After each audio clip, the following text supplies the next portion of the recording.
This program is brought to you by cable franchise fees and generous donations from viewers like you.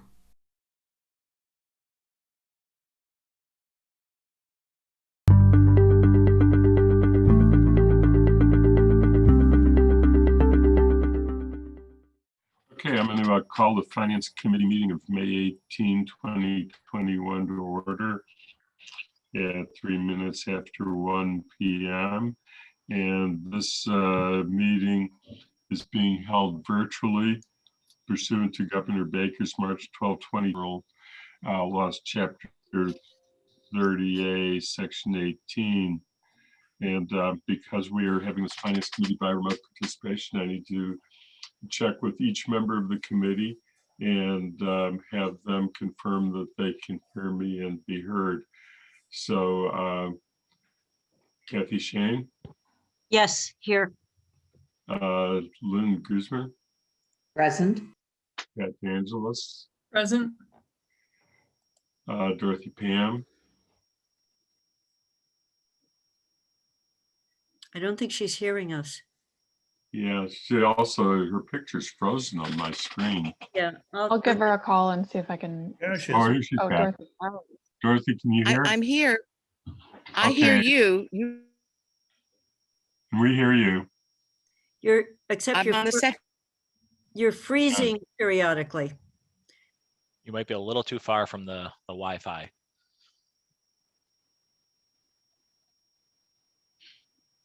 Would Bob Hegner I'll be back. I'm here.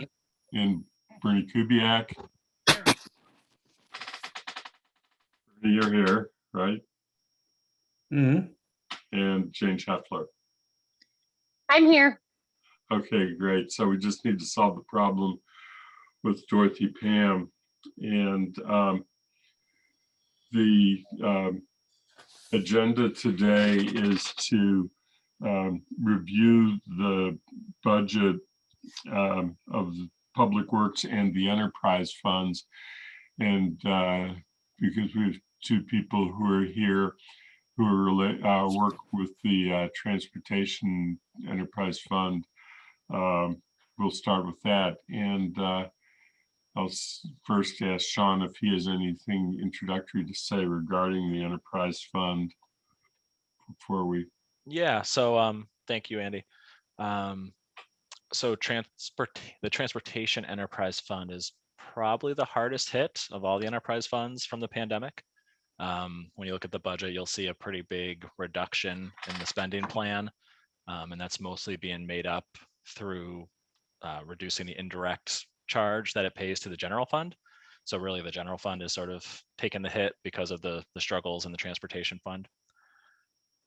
So we're looking at that really closely. This is an area we anticipate will improve when the college students come back and downtown returns to normal a little bit. But we are really, we have a high awareness to the need to get revenues up in this fund. And we did get a number of questions from Mr. Hegner on the transportation fund. So if I can bring those, I don't know, he sent them in a format where I could actually probably just share my screen. We put our responses in, and if that's easiest, maybe I just share my screen and kind of go through them for transportation. Is that okay with you? Yes, it is. Okay.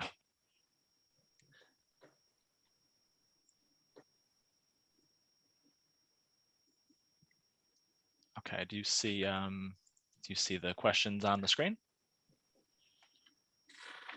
Yes. And are they large enough to read? Yes. Yep. Okay.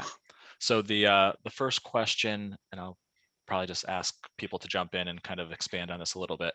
The first question was, at a time when the number of existing parking spaces may actually be reduced, where would additional parking spaces be located? And I'd probably look to Guilford to weigh in on any thoughts he might have on this. I know there's talk of a parking garage at some point in the future, but Guilford's probably got the best perspective on where there might be additional parking.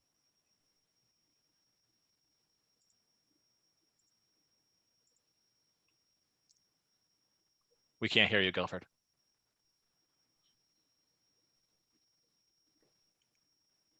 You're too far away wherever you are in your background.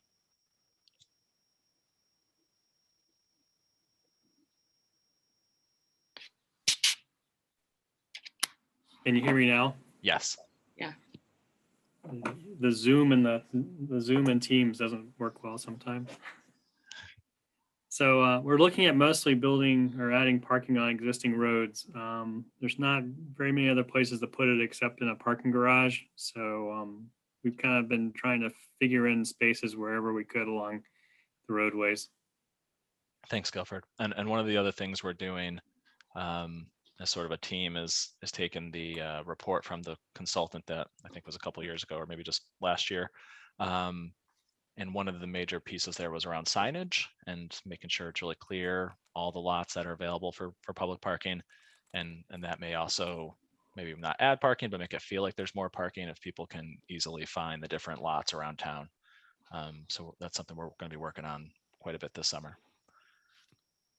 And then the second question is, at a time when building permits are being issued for mixed use facilities with inadequate parking and more such facilities are being planned, the issue of a parking garage and how it will be funded needs to be a priority.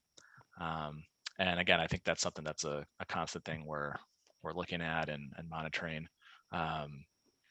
We are also, as part of one of the recommendations from the consultant's report, was to look at our permit program. And so that's another thing we're looking at. Jen and I and some of the others that were involved in the parking group are going to be looking at our permit system and making sure, it's in a good place for the next 5 years, given some of the changes to downtown. So 2 hands are up, and I'll ask first Kathy and then Lynn, same question. Are you asking questions along the topics that were in the first set of questions, which were the challenges and long-range objectives? Kathy? Yes, I'm just going to focus on following up on parking. So a question I've had for a while. So as you, Sean, you've said a few times, you're re-looking at parking policies. If you go down into the Boltwood garage, that is our public space, we have reserved spots, which are about half, not quite half the garage. And I know people pay a fixed fee for that. What I have observed is those are often vacant while the rest of the underground lot is full. And that includes on night times and on weekends where they could be used. So could we revisit whether when you buy a reserve slot, could they be just from like 9 to 5 and free it up on weekends and evenings? Because you could actually be towed if you park in those, because someone has taken them up, and maybe alter the fee. But I have the count in a memo I've done, but it feels like a lot of spaces, and it's conveniently located, and we spent money to build it. So I've wondered about that long-term rental with empty spaces. No, that's a great question. I'm going to turn to Jen. I think some of those spots are dedicated spots, so that's why you may see them vacant, because I think they pay more for them to be dedicated. But Jen, you'll know that better than I. Yes, I believe there's 27 or 29 reserve spaces, and the way it's set up now is 24/7. It's $1,000 a year. I think this was also one of the items that the consultant touched on for us to take a look at.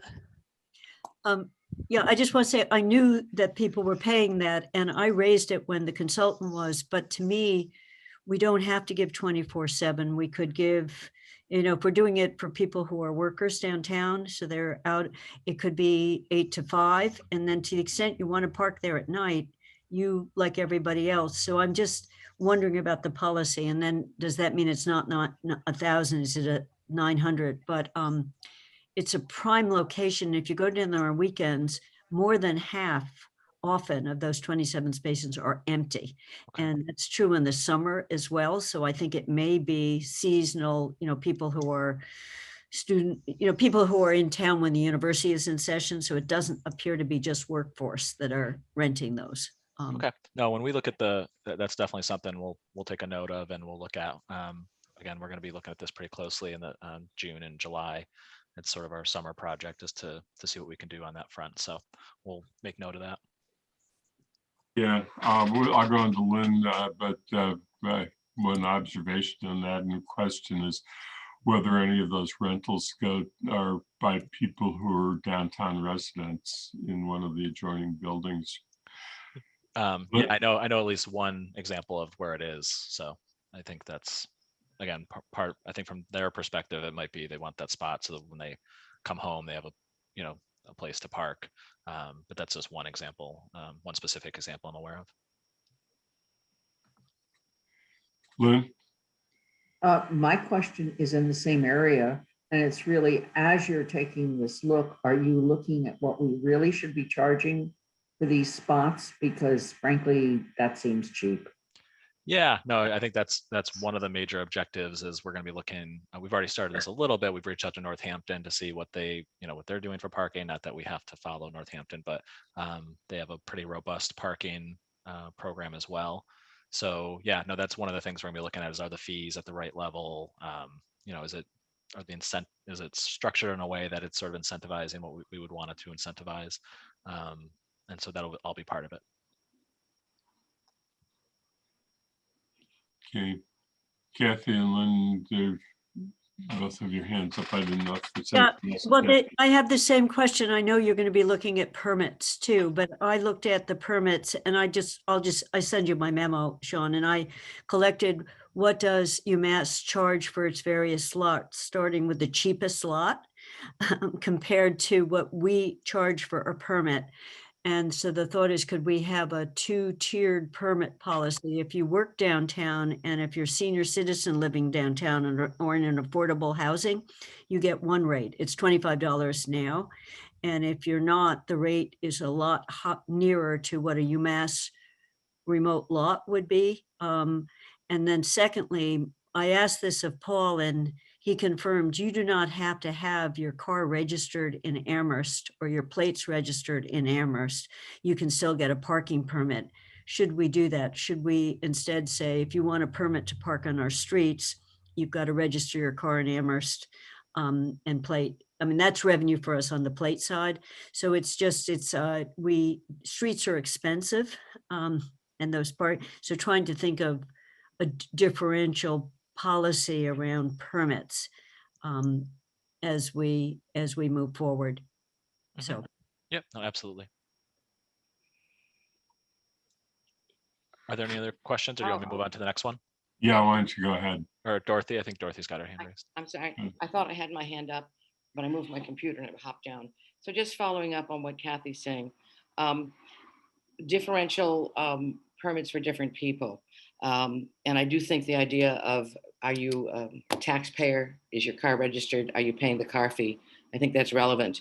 But this is a question. On Amity Street, there are a number of permits. And before I became a member of town council, I had just assumed that those were for people who actually lived in those buildings. Some of those buildings on the south side of Amity are rather densely populated. So I had assumed it was parking for people who live there, but for whom there was no parking, room in the driveway. It was only when I later found out it was just any random person that walked into town hall and paid $25 got one, that I began to have great questions about the whole permit system. It's just set up for people to take advantage. And I agree that if someone is a UMass student, could park on UMass lots, that's where they should park and not on the streets of Amherst. But I think it comes down to the fact that I disagree totally with the policy that said we don't need parking downtown because there's a bus, because I cannot in any way make that make logical sense to me. I see it as a kind of mantra, but I don't see it as rational. Well, I'm amazed. Okay. We So need to think about these things, but I'm in the end, I want to try and stay focused on the budget side to the extent possible. yeah, and I think our goal, just the transportation fund, with some of the weaknesses of the transportation fund were sort of exposed by the pandemic. That it wasn't in a very strong place pre-pandemic, and so when the pandemic hit, again, it just kind of exposed that.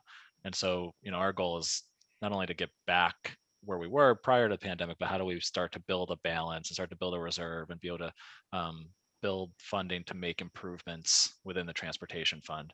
And so that'll be part of what we keep in mind when we look at all this and think about changes for the future. And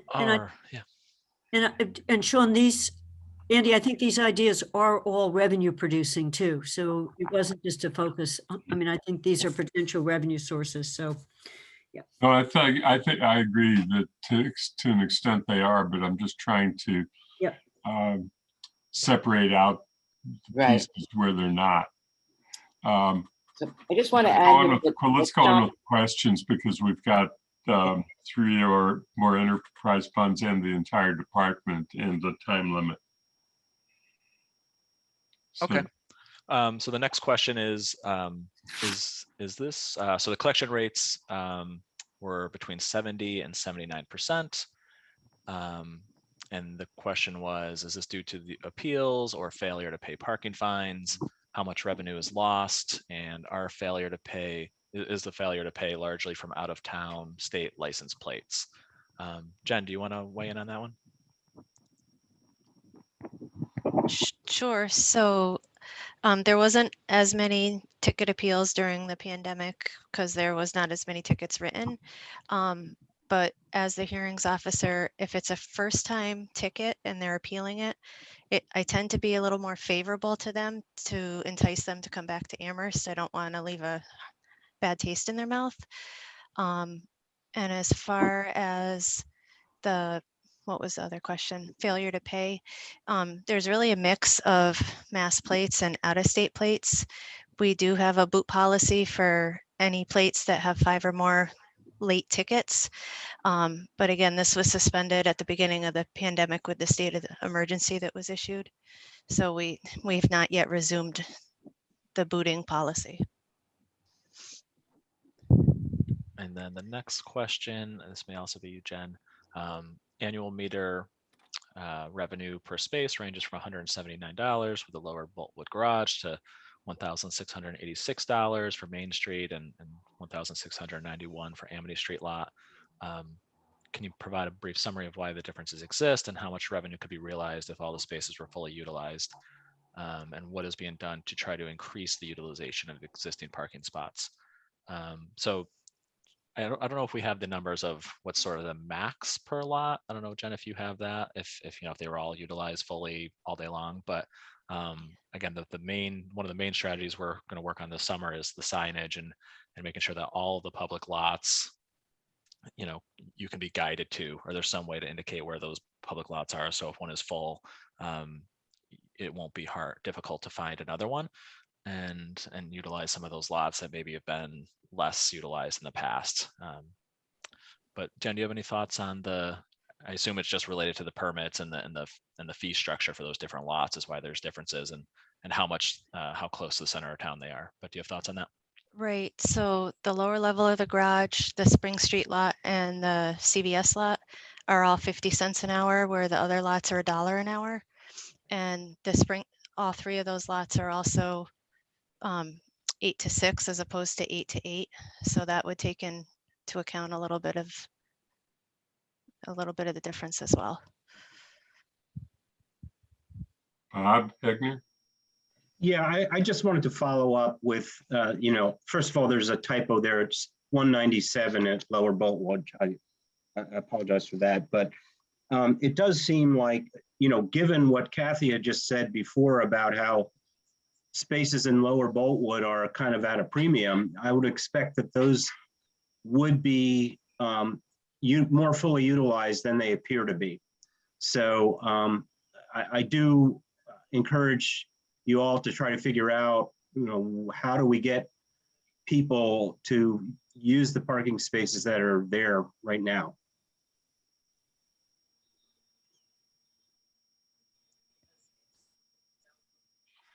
Pat?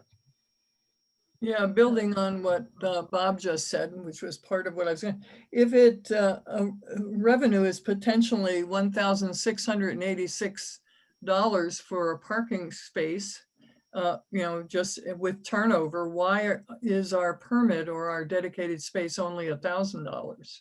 why aren't we charging full freight for that ongoing reservation if we're not going to limit it? Yeah, I don't have a lot of background into why the permit rates are what they currently are. Again, I assume the rates are a little bit lower, maybe to incentivize and sort of lock it in, and you're kind of guaranteeing that money. But I'm not sure. Jen, do you have any background on when the last time rates were updated? I want to say it was probably 5 or 6 years ago. It went from $850, I believe, to $1,000. Okay. So But again, that is definitely one of the things we'll be looking at. We've already started looking at, but we're going to continue to look at over the summer is some of those rationales. Kathy? Unmuting.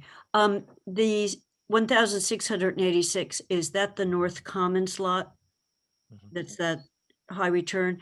So one of the things I think we just heard is the hours at which you have to pay a fee are longer. So it goes off at a different time at night. I park at Boltwood Underground because I can park there starting at 6 o'clock. So I can put my 50 cents in and be there for a town council meeting. But in terms of equalizing or not equalizing them, and that I think is something maybe to look at. And my other question is that underground garage, people have said, oh God, I would never park there. Can we get better motion sensitive lights there that even run off solar like I have out in my barn?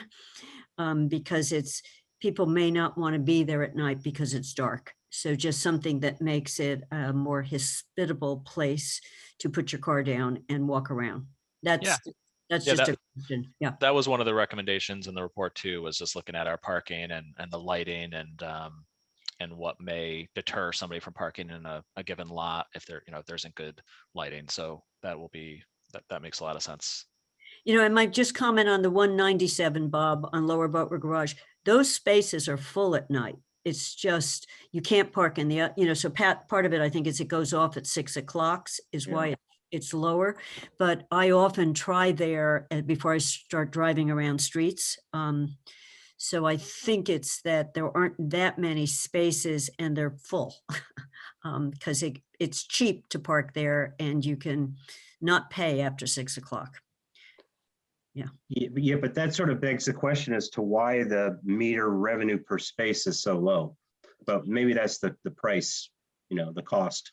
Yeah, well, 50 cents versus $1. So that's, I just, it's just my sense is how many hours is the space available? And then if you're paying half as much for it, it's fewer hours at a cheaper rate. But I have no idea if are they always full or not? I don't know. Right.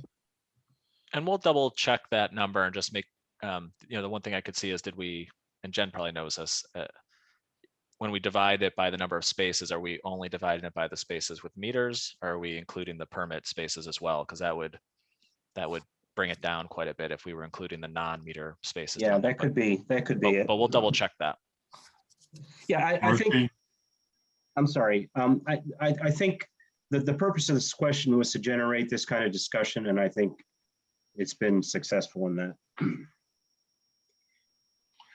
Dorothy, your hands. Yes, I'd like to speak on the garage. I have never, ever entered it. When I asked somebody about it, they told me there was never any spaces. But it turns out Kathy, who uses it, says, yes, there are often spaces. So some parking garages have a sign outside, an electronic sign that tells you how many empty parking spaces there are. And I mean, this was built with public money, and a lot of the public isn't using it because of a perception, which may or may not be true, that there's no parking spaces available. So I would recommend I don't know whether that means it has to be staffed, but thinking about how can this public amenity be more open and user-friendly for the public. And I agree with Kathy, lights would be good, but if you had a sign, electronic sign, saying that there were 5 or 10 parking places available, then you would go in and try it. Now, it's funny you say that, Dorothy, because that's a technology that I looked into a little bit and got a quote. It's pretty expensive, depending on the technology, but I think it was the Natick, is it the Natick Mall has that technology now in their garages, so you don't have to turn down a way unless you see that there's spots available. It's really nice. We'd probably have to see how it interacted with the potential surveillance bylaw, because the technology, they post something up on like a light pole and it shoots down at the spots, Mhm. and it can tell if there's an empty spot, and then it sends that signal to like some sort of board that tells you how many spots are available. But that's an example of the kind of thing where if we can get to a place where the transportation fund is making more money, that potentially that could be done with some lots in the future. Because I agree that it would be nice to not even pull into a lot if there's no spots downtown. I think that would help out a lot. Yeah, and airports, I've seen some of them where they actually tell you the number of the open space on each level. Yep. Yeah, then it's a question that we'll have to figure out the cost of that. I have one question if Captain Ting is available to answer it or has an answer, and that is whether there are any problems with the lower level of the garage that require attention and might be keeping people from feeling comfortable going there for parking. Yeah, my only response to that, Andy, is that, at times, certainly during the winter months, at times some of the homeless population will camp down there.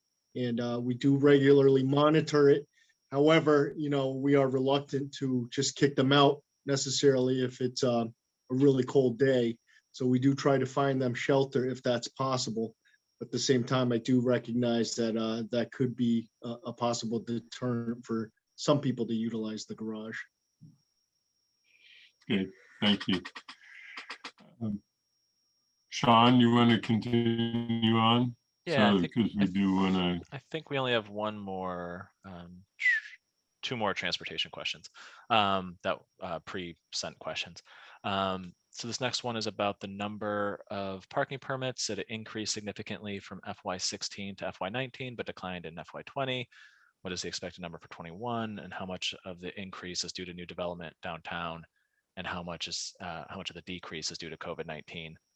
Jen, do you want to answer that one? Sure.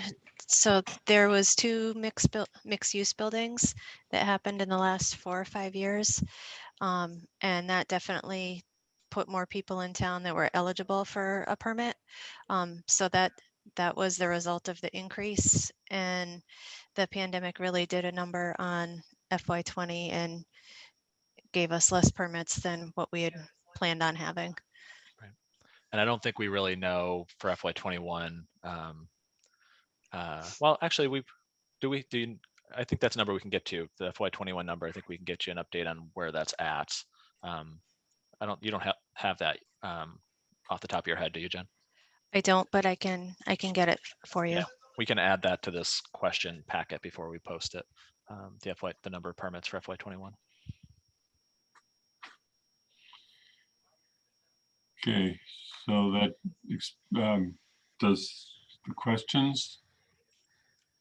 I'm sorry, there was one final one that was sent Okay. after, and that was please explain the difference between parking violations and parking fines. And the difference is that parking violations are the actual fee issued, and parking fines are the local late fine assessed after 21 days if it's a violation issuance. So that's if it's late, right, Jen? Yes, okay. Correct. Okay, thanks.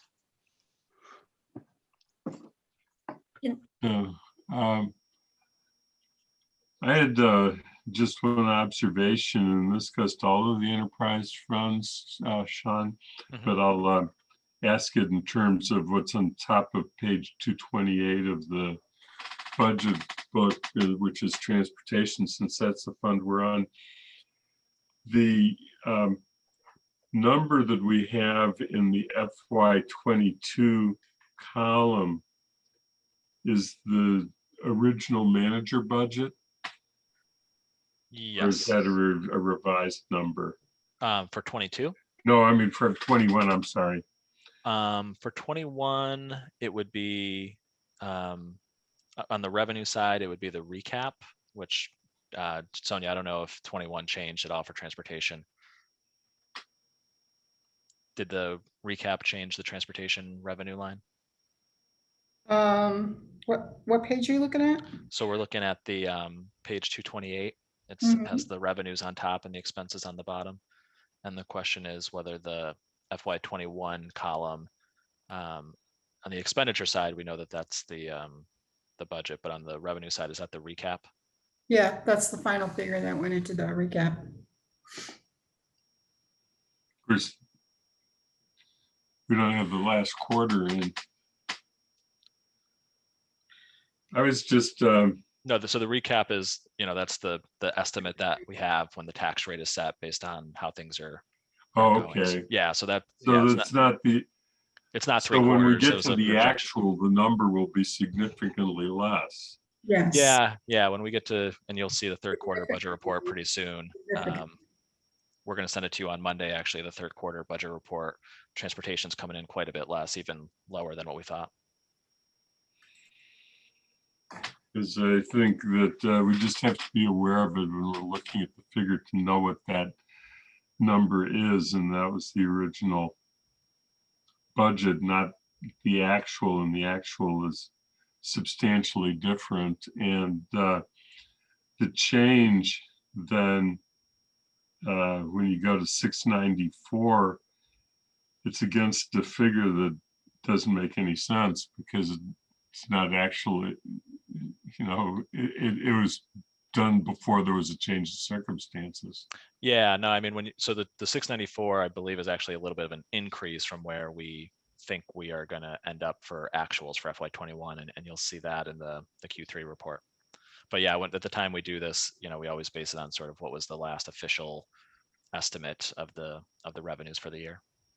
I can tell you through the third quarter, we've taken in about $486,000. So it's significantly less. Yeah. So 694 would be a presumption that we will be on our way to recovery, but not fully back to what we had in some previous years. Mm-hmm. Okay.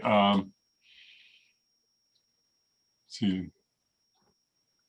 So Sean, can I just clarify something? The number in the budget book is the actual budget before we set the recap. So when you set the recap, there's always some tweaking of revenues to make it balance. So the recap's actually 838,222. Yeah, no, that's what's in the budget. Yeah. Yep. That's from the projection. Just in case somebody notices it's different when they see the third quarter report. Mm-hmm. So does everyone understand what the question was about here? Yeah. Okay. Sonia, should we do a quick, really 2-second explanation of the recap versus the original budget? Andy, just in case anyone. Yeah, go ahead. Okay. Sonia, do you want to just give that quick? So basically what it is revenues. When we're estimating our revenues and our projections, they are truly estimated until our budget is set. And once we appropriate the operating expenditure side, whatever you vote, that's law. That's the amount of money we're budgeting for. But the revenues are still in flux until we actually set the tax rate, because the tax rate is a huge calculation that goes out and rounds numbers and everything. So, and it has to balance. So sometimes we have to tweak the numbers, up or down 100,000. Like our local receipts are normally what state aid is usually what it is. Once the tax rate is calculated, we can only get so much out of the tax rate. So the only thing we can balance with is local receipts. So we can move local receipts up and down until once it's on the tax recap and they approve our tax rate, those estimated receipts are still estimated receipts, but they're written in stone at that part. You can't say we're going to get another $100,000, so let's add another $100,000 and spend it here. It stops right there. Right. So the expense budget is locked in place when you vote the budget in June. The revenue budget still shifts around a little bit up until the tax rate is set in usually December, right? Right. Which is why you can only appropriate from free cash or existing available funds once the tax rate is set. clarity. enterprise funds are separate beasts. We can't move from the enterprise fund to the general fund other than the amount that we're charging for indirect costs. I'm having a little trouble figuring out why recap works. Is a help for us. Well, the sewer fund is also part of the recap. So once the numbers are set completely, still the numbers in the recap. The recap is kind of like the last moment. Once the recap is set, you can't say we're going to estimate more revenues mid-year or say we're going to take in an extra, like I said, an extra $100,000 in water rates, and we can't take that and appropriate it in the same year. That's why you have retained earnings, just like free cash in the sewer fund. Okay. Lynn? Yeah, I just want to make sure so that if I look on page 230 at that revenue detail, it's the same issue. The FY21 is what the budget was set at, even it does not reflect actuals. No, yeah. So if you look at the FY21 column for transportation, the 838,222, that's the same as what we had the budgeted an amount for FY21. If you go to page 161 of last year's. Andy, thanks for asking that question, because I really was having a difficult time understanding the negatives shown here for FY22. Thanks. So other questions, and then Sean, do we want to go? Yeah, if there's no other transportation questions, we can. Well, before we, because we don't want to hold Captain Thing longer than necessary, is there? I think the one thing that, of course, you play a very important function, as I understand, is that you're supervising the parking officers, and we've had Sean, correct me if I'm wrong, but we reassigned the staff and we're able to move some of the expense of them over to one-time funds. Yeah, so earlier in the year, they're all back now, but earlier in the year we reassigned some of the parking staff, both the parking enforcement officers, but also we had some parking staff in the finance office as well, and in the collector's office that were reassigned to do, whether it be the Puffer's Pond and trying to serve as an ambassador role at Puffer's Pond. They also helped out at Cherry Hill so that Cherry Hill didn't have to hire additional staff for certain periods of time. But all of that's gone back to, that was for a certain period of time, really over last summer where that happened. So does anyone have any questions of the operation or enforcement side? Do we, I think unless, do you have anything that you want to report, Gabe, or because I think we appreciate. Not really. Like I said, just to piggyback on what Sean was saying, over the summer and throughout COVID, as we kind of suspended enforcement of the meters, we did reallocate our 2 park enforcement officers to other areas, as well as Puffer's Pond and Cherry Hill. They were also utilized with the senior center and helping out to deliver meals. Again, what Sean was saying, there, everything's back to normal now. And as things are starting to relax a little bit more, they are focusing solely on enforcement now. So, Gabe, we still have a part-time position vacant, right? That's correct. So right now we have 2 full-timers and 1 vacancy with the part-time positions. Right. And we've decided not to fill that sort of on a temporary basis as one of the sort of a cost-saving measure Correct. in the fund. Correct. And Gabe, the other thing that might be interesting, there is a couple capital items that we're thinking about with this fund, and I think the one that you've brought up that we're looking at is the handhelds that the parking enforcement officers use. It's something that's we're gonna have to think about in the next, near term. Yeah, the handhelds that we currently use are really outdated and they're kind of on its last leg. Been piecemealing it with the current company that provided them, but it's getting harder to maintain because the parts are no longer really available for those particular units. And again, the technology has moved so quickly where the newer units that are out there and available are just far superior and would make things a lot more efficient and a lot more profitable, to be honest with you. So that is something that we would be interested in proposing down the line for a capital expense. And from your experience and the reports that you're getting from the officers, is the Parkmobile being a helpful add-on, and are those parking boxes working well? It's extremely helpful, very helpful. They've been working out very well. But again, the handhelds, they coincide with the Parkmobile app. And again, those are struggling. So down the line, we certainly need to replace those, and that would make it much easier. And just one other thing that might be interesting for you all is that we're also looking at as a potential revenue generator are the charging stations. We have a number of charging stations. We're looking for grants to put in more.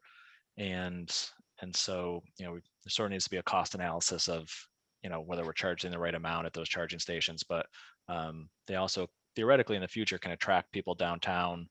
If we have these charging stations, people are supposed to pay for parking while they're charging as well.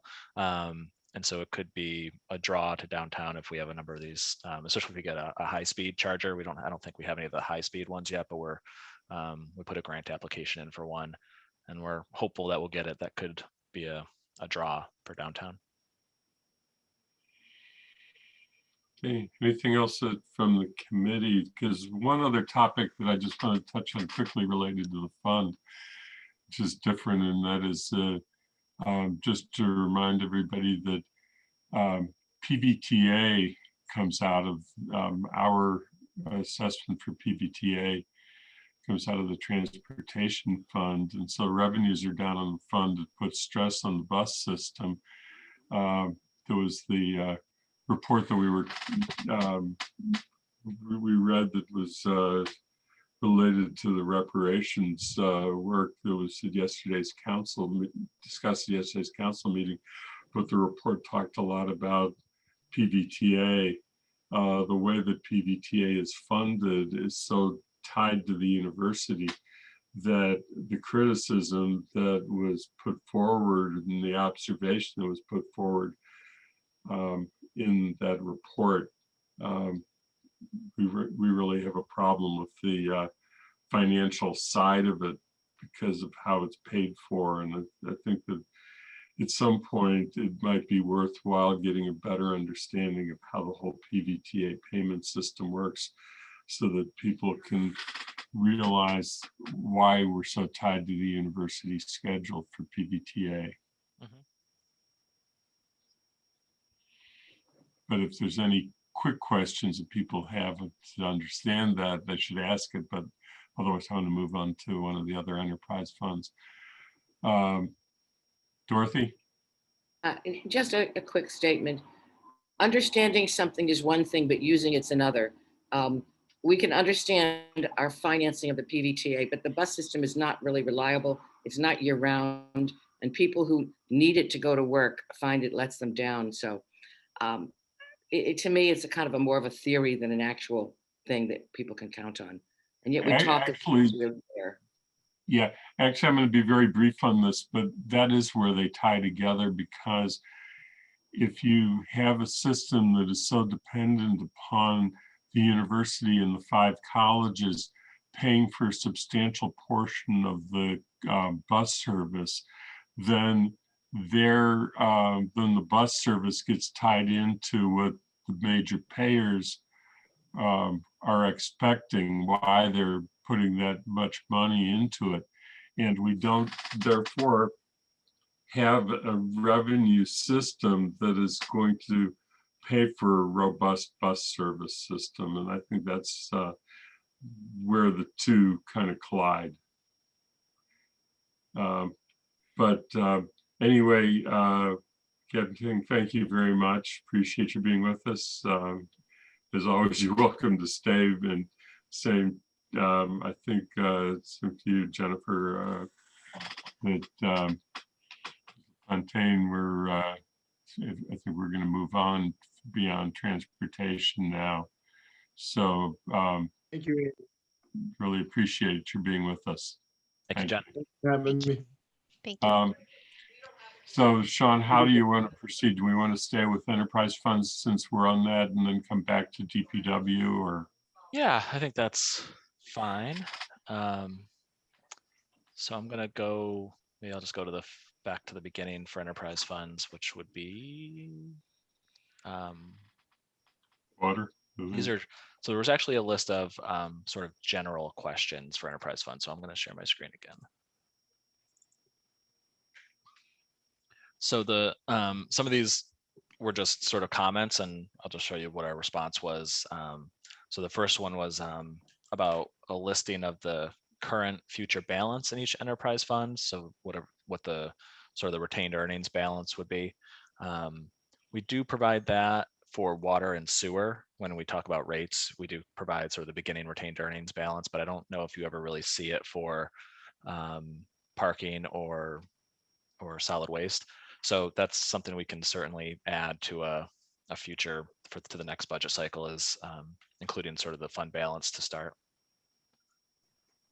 Yeah, the reason for that was, if we see like we're going to dip into the fund for $100,000, what's the denominator? Yeah. Is it 1%, 10%, 50%? It's just helpful for me, and I know some of this information is elsewhere, but it's helpful to just have it in one place. Right. No, and that dovetails nicely. I still want to, we did a sort of a preliminary update of our financial policies, and I still, if the finance committee ever gets a sort of a break in your schedule, which you've had a pretty busy schedule the last few months, but if you ever get a break in your schedule, there's a couple topics I want to bring back, and one of them is to look at our financial policies and get your input on some of the updates.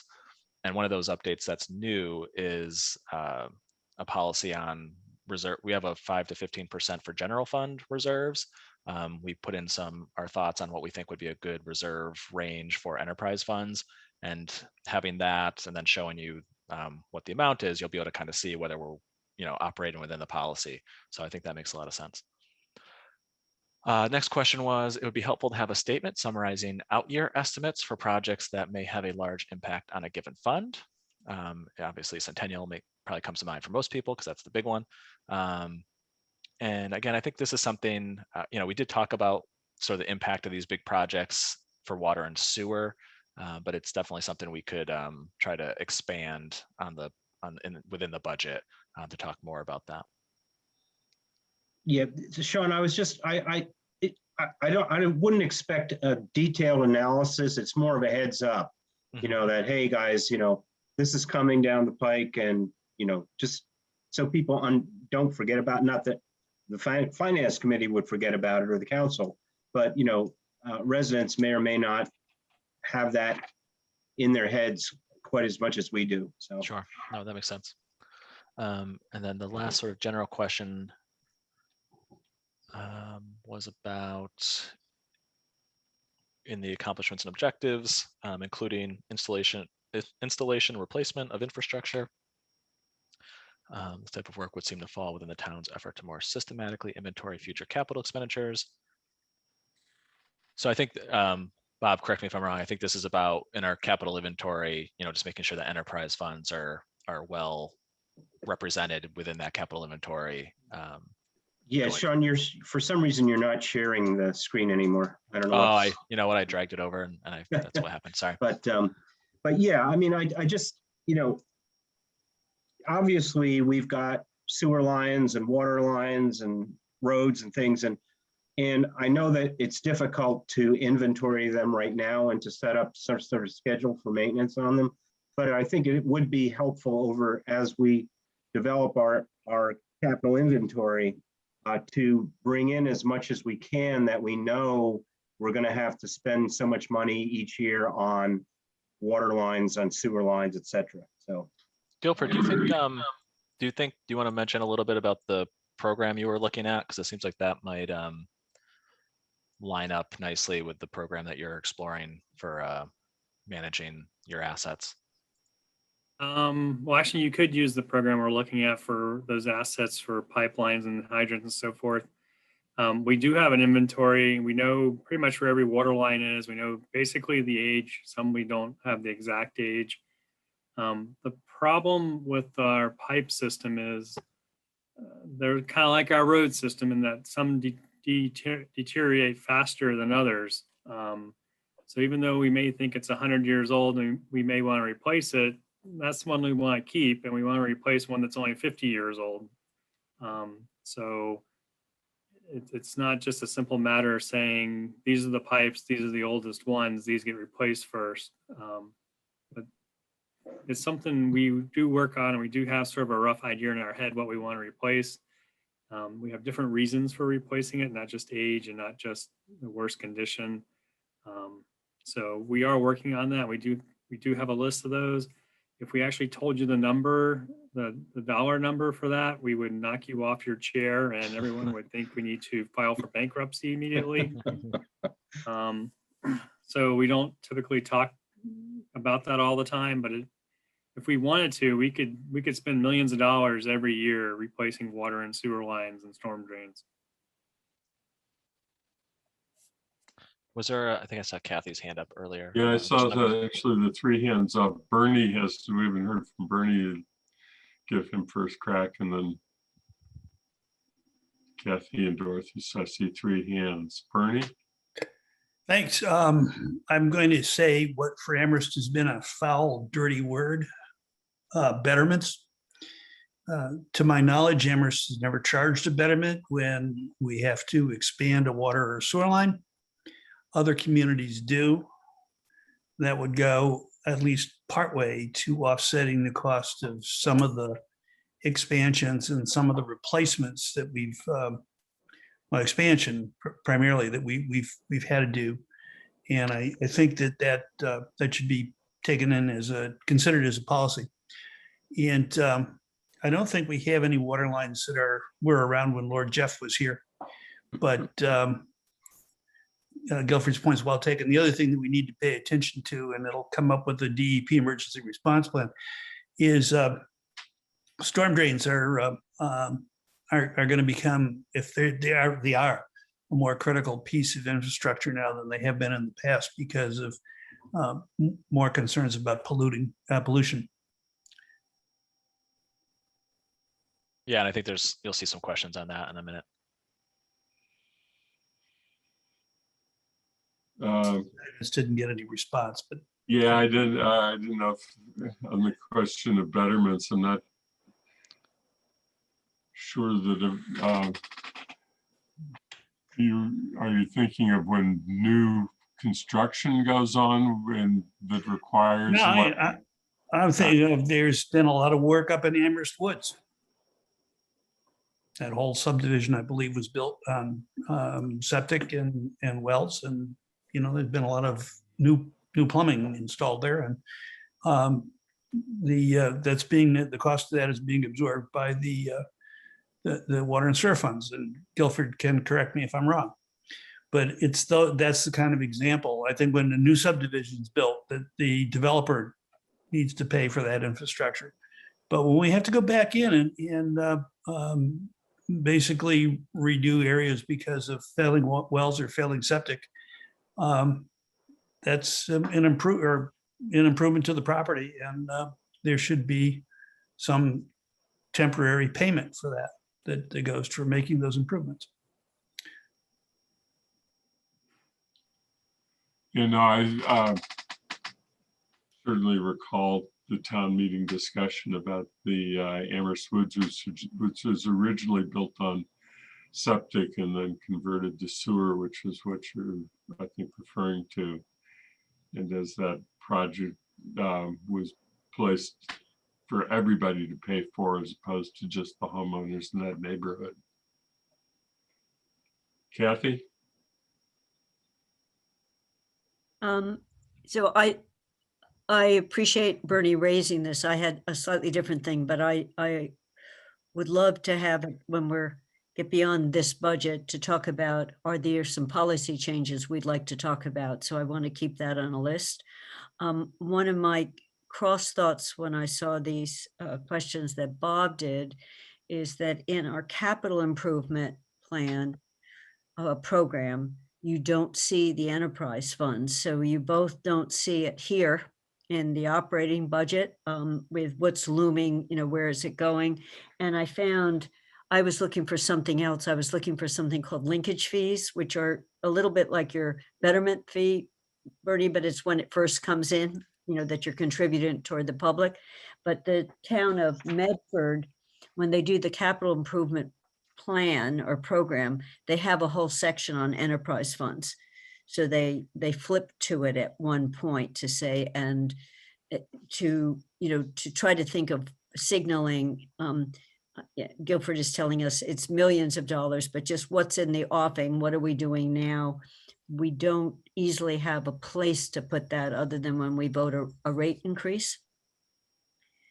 You have to go back and find your notes or find the meeting we talked about it. So it's something for the future, Sean, to think of, how do we package this? So where's the best place to put some of this, and so people can see it? Yeah, and I don't know, Guilford, are water connection fees and linkages the same thing? Yes, I would consider a sewer connection fee, a water connection fee, or a link is the same as a linkage. Because if you connect to the system, you pay a fee based on what size you're connecting to. Okay. And the people in Amherst Woods, just so you know, the cost of installing the sewer in Amherst Woods wasn't borne by all the people in the town. The system the town has is, as Bernie has said, is the first person on the sewer and water system will pay the most money by the time everyone's connected. The last person on the water or sewer system will pay the least amount of money. So it's the existing customers who pay for the addition or the expansion into new customer world. And the new customers pay only the connection fees, which are very small compared to the overall fees of the sewer or water line. And just so you, the reason I brought that up is because the water connection fees are broken out on in the revenue section of the enterprise funds. You'll see that in the sewer and on the water side.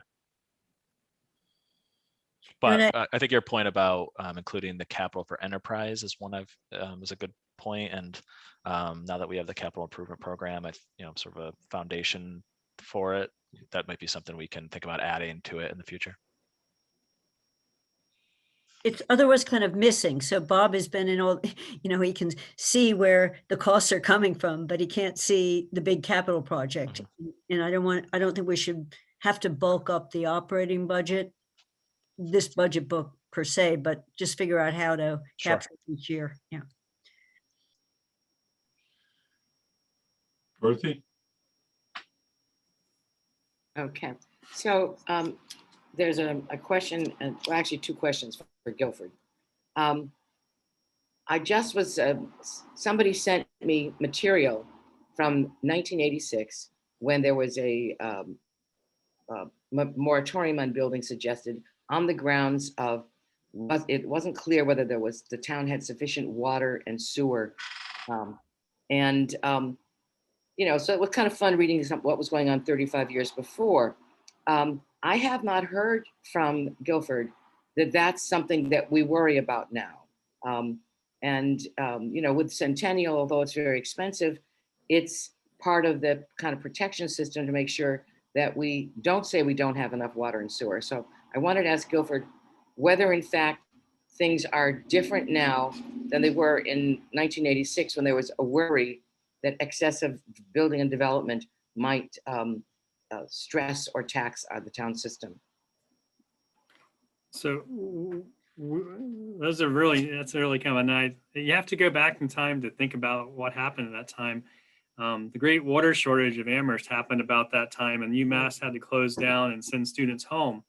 And it was actually during a period of time when the town was converting from actually the Brickyard well field, which is out near Amherst Woods. They were converting from that water source and they were building new water sources, which were wells 1, 2, 3, 4, and 5 as well. So, sorry about that.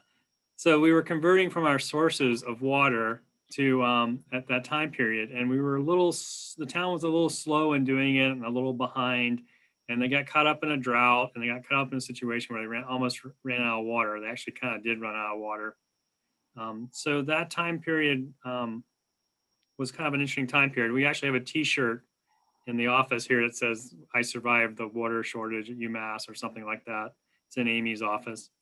But no, right now we are really doing quite well. If you go back and look at the Ty and Bond study we had, not Ty and Bond, the Tata and Howard study we had done, it talked about things we needed to do to make our water portfolio much more resilient. And we've done a great deal of those.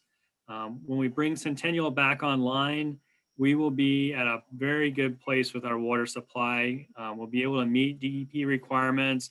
We'll be able to have additional water that if we want to have and support the continued growth in town. The only thing that we have to pay attention to is some type of permitting requirements that will limit withdrawals at certain times of the years, which is common in the new Water Management Act permits. So that's the only thing we have to worry about for the future, is that type of restriction. But right now we have a good source of water. We have a varied source of water. Centennial gets back online, and we will be sitting very well in the water world and for the future growth and supporting the future growth that people want to see happen here. Thank you. I thought that was so, but I was hoping it was so. And then I had one other question. When you were talking about converting septic tanks to town water, the people did pay for that themselves, right? The town did not bear the cost. Is that correct? The property owner has to pay for a connection fee and to repipe their sewer on their property into the sewer connection we give them. So yes, they have to repipe it, and that's all. But it's a relatively small number compared to what the town put in. Right. Town put in the big pipes that went that essentially under the streets, pretty much.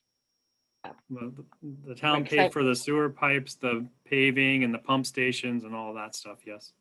And so it was only the connection. When the town, because we had to pay about 30-some thousand to redo our connection on Amity Street. And there were town people, police and DPW people who would sometimes supervise, sometimes check and whatever. I don't know whether we paid that or whether the town pays the cost of that in terms of town contributions. The town pays for that. It does. You pay for the police detail, but the town pays for the DPW employees to check and make sure things are going well. Okay, thank you very much. Okay. So Sean, back to you. Are you taking us through enterprise funds? Yeah, so now we're into the water fund. So the question was about, this one was for Guilford to provide a brief summary of the scope and any potential financial impacts of a new DEP emergency response plan. And you can see Guilford's response there.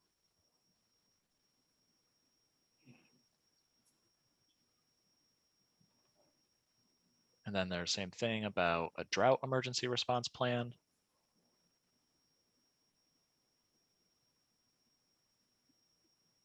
So Guilford, in the discussions that we had and led by Kathy and Bernie about possibly coming up with a different strategy for metering, we talked about possibly having 2 meters per house where there's an irrigation system. Would that be part of this?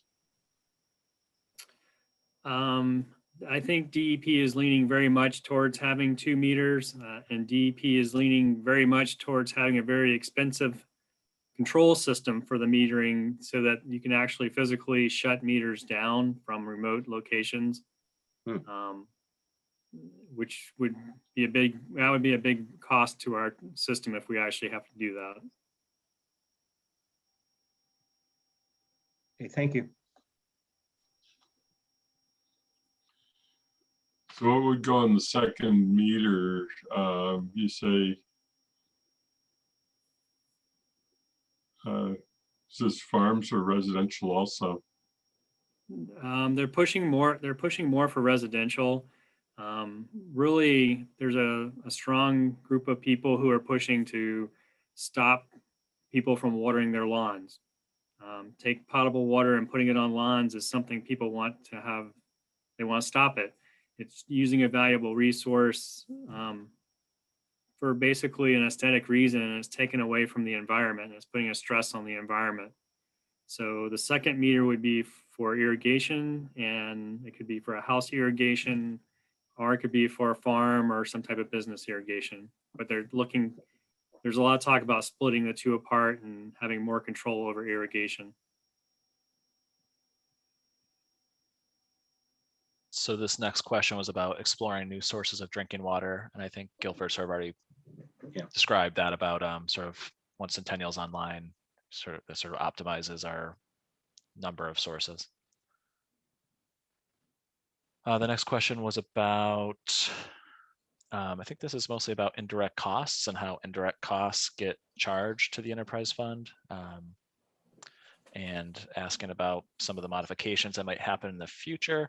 And so the way the indirect costs work is it's sort of a reimbursement from the enterprise fund to the general fund, and it's a revenue source in the general fund side. So yeah, if there's any changes in the methodology, it would, one side would go up, one side would go down, depending on what that change is.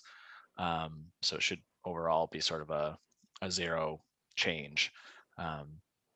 And we have started with Guilford and Sonia and some others, we have started looking at the types of things that go into the indirect cost number. And we've looked at even more some of the things that are not in that number and that are directly charged to the enterprise fund. And that is another thing that we might change for FY23 between now and next year, is doing a hard look at what's in each category, whether it be a direct charge or an indirect charge, and does it still make sense given how some roles have changed.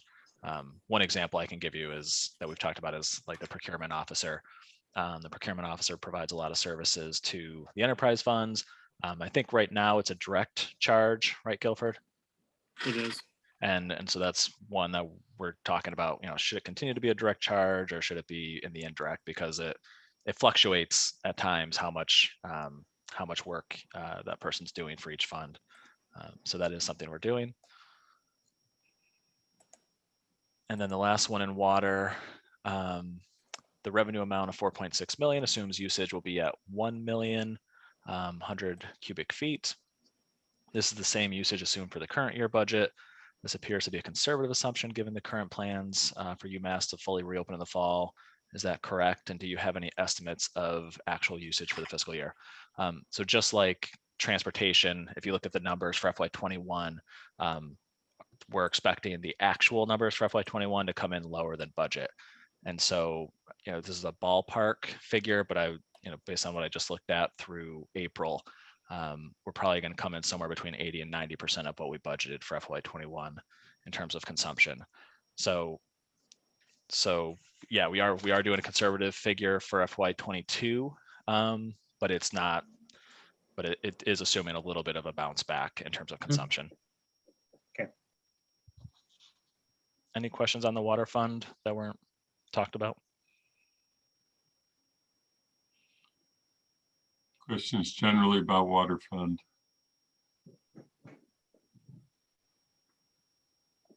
Because I know we've really spent a lot of time on water and sewer through the rate discussion. So I think a lot of the questions may have been about the fund may have come up through that discussion already. All right, do you want me to move on to sewer? I think so. Okay. Guilford, you probably want to speak to this. This is going to be an issue that's going to affect many areas of town government, and that's the cost of things increasing generally, and the lead time to get those things. You want to expand on that a little bit, Guilford? So right now, the biggest impact we're seeing is in lumber prices, and people have seen it in the paper that lumber has tripled. So we are having, the price is going up, the supply is not there. Sometimes we're actually having to pay premium prices because we need lumber, and the only thing that's available is premium lumber, even though we're going to just use it for a non-premium use. We're seeing problems there's been reports about shortage of chemicals such as chlorine. We don't think that's a problem for the water and wastewater side because it seems to be the solid pool tablets that are the problem, not the gaseous chlorine or the sodium hypochlorite that we use in our systems. So we're seeing that because people had to shut down and workers didn't work, the supply is limited and low, and they're having a hard time building backup supply because everyone's using it as normal, but the supply was definitely reduced quite a bit. We've also, the thing that gets us is electronics. A lot of the electronical things we buy, they're like your cell phone. They want you to buy them and use them for a year and then buy a new one. They're quite expensive, and when you add up, you need a lot of them. Like you need 30 or 40 of them. The price is very exorbitant over the year of replacing them. And this mentality is hurting our system because, I mean, we'll buy a piece of equipment and it'll break in 5 years, but we have to buy a whole new piece of equipment, not just a replacement part. So that's the second part of the supply and maintenance part we're having problems with right now as well. Yeah, and I think we expect this will, we're going to see this in like the regular capital plan for FY22 as well. There may be projects that we're not getting as much for as we thought, like the 200,000 for facility improvements. That might not go as far as we thought it might. The amounts that were budgeted for vehicles, we've seen some increases in vehicle prices as well. There were shortages in semiconductors and things like that, the chips that they put in these new vehicles. So it's an area we've got to monitor, I think, for all of our capital projects, and it'll certainly be a challenge for FY22 if things don't start going back the other way. Questions from the committee?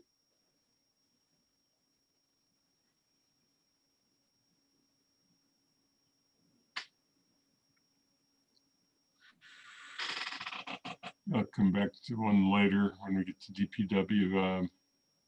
Okay, we have a couple more questions. I won't read Yeah, these. go ahead. I'll let you all just look at this. But the first question was about dye testing, and Guilford provided a response to the dye testing and to verify service line locations.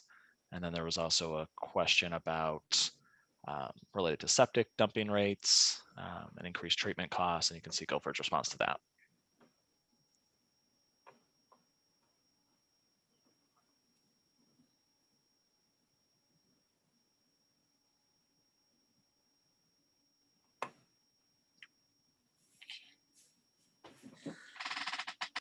Are you suggesting in that last one that the council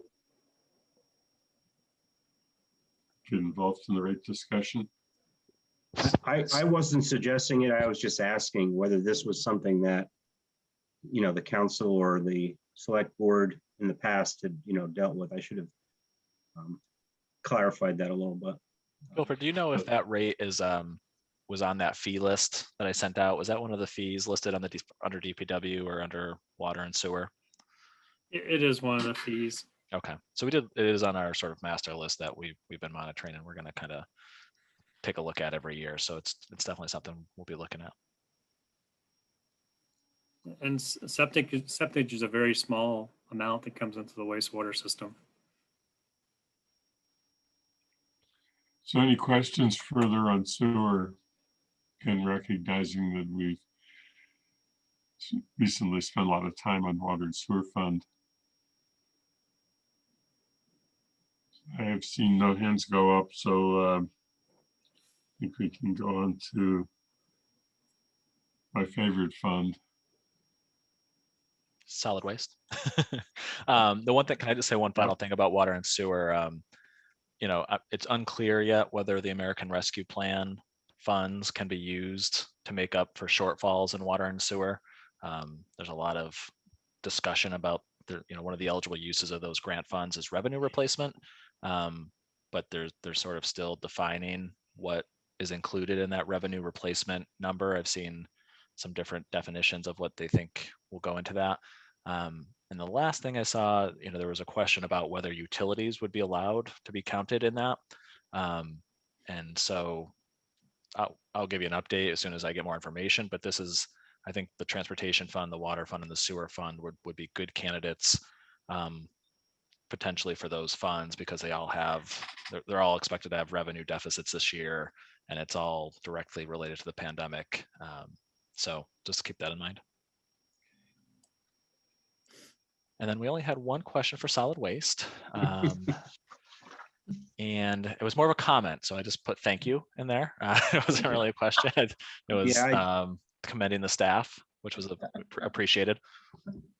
Yeah, as I say, I'm a regular user of the transfer station, and it was pretty remarkable the efforts they went to kind of lay things out so people could, recycle things safely.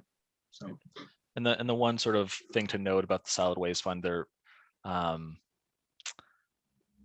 believe, so they're in FY21. Again, if you look at solid waste, you'll see a dip down, and that's because for FY21, as I mentioned last night, we increased it for that roll-off truck that the town had to have a matching share of, and now that that's gone, that decreased the budget a little bit. Lynn? We've had a constituent inquiry as to whether or not, now that we're rolling off all the restrictions with COVID, whether or not the transfer station will go back to full operation, including take it or leave it.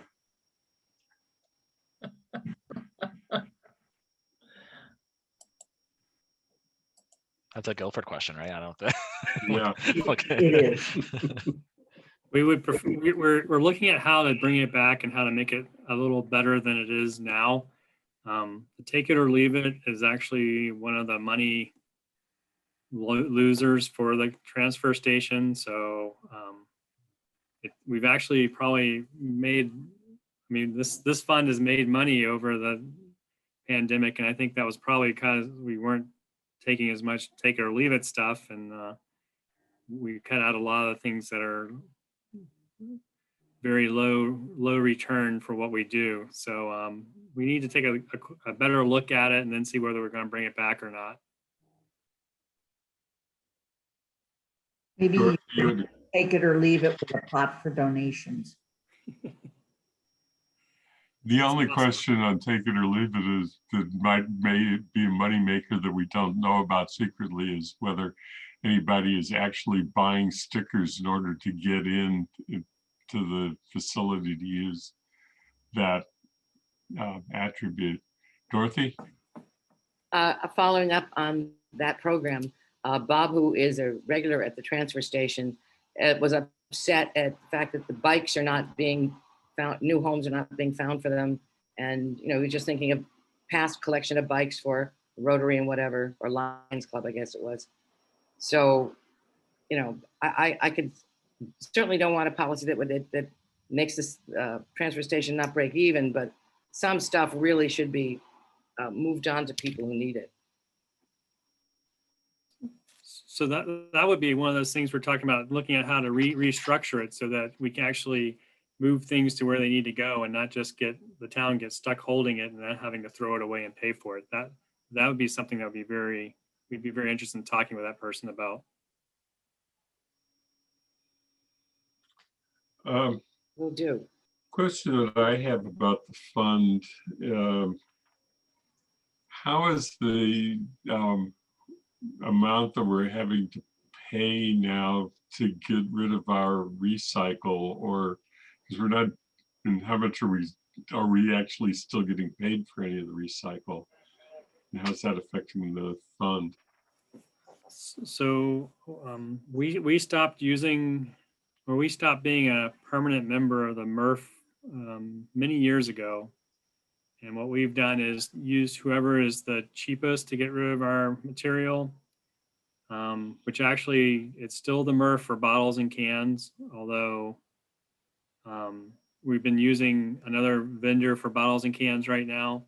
We take all our paper to Sunoco directly to the recycler, and they pay us for it. Prices have been good. They've stayed on the positive side. They have not stayed positive enough to have us make money or to offset our cost, but they've been, we haven't had a large increase in the price of getting rid of paper. So we watch it ourselves, and we kind of try to manage it the best we can and play the market and keep the market working in our favor. So at this point, that has not affected the viability of the fund.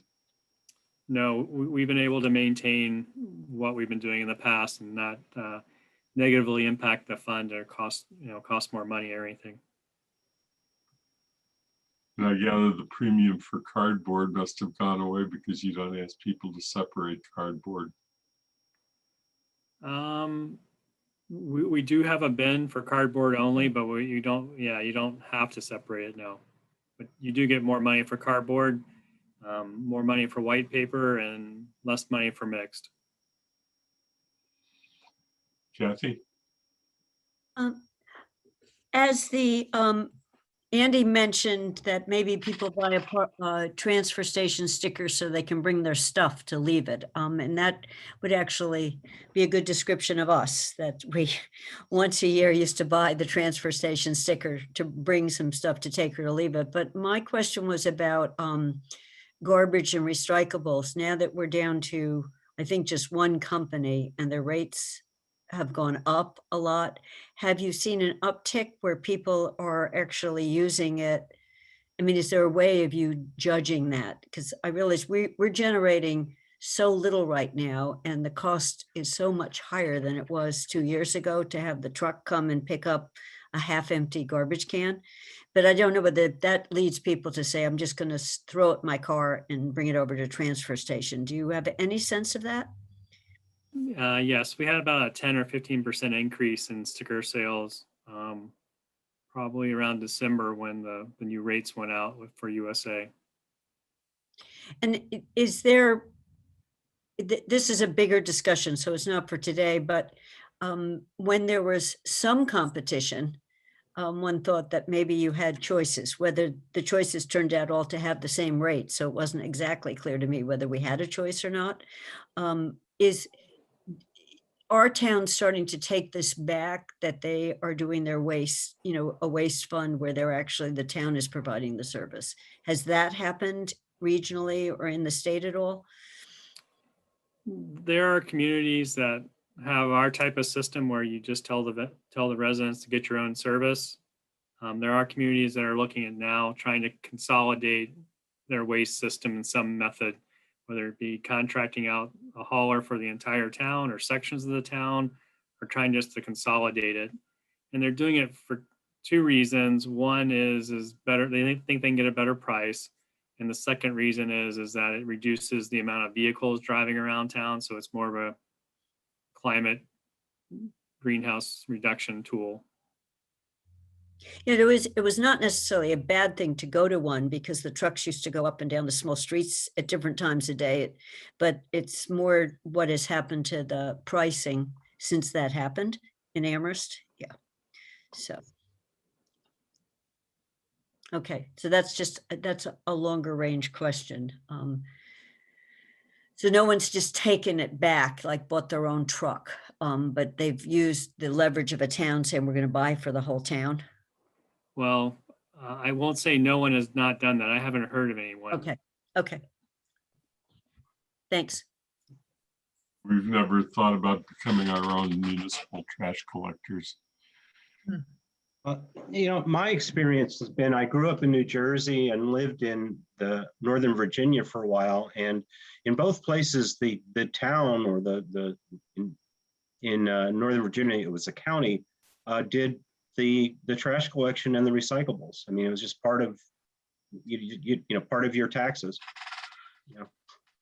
So it's, on the other hand, we have property on Cape Cod, and we've always had to pay for trash removal there. So yeah, I mean, the problem with that is, Bob, that if we were to switch now and you were to wanted to build it into the tax rate, and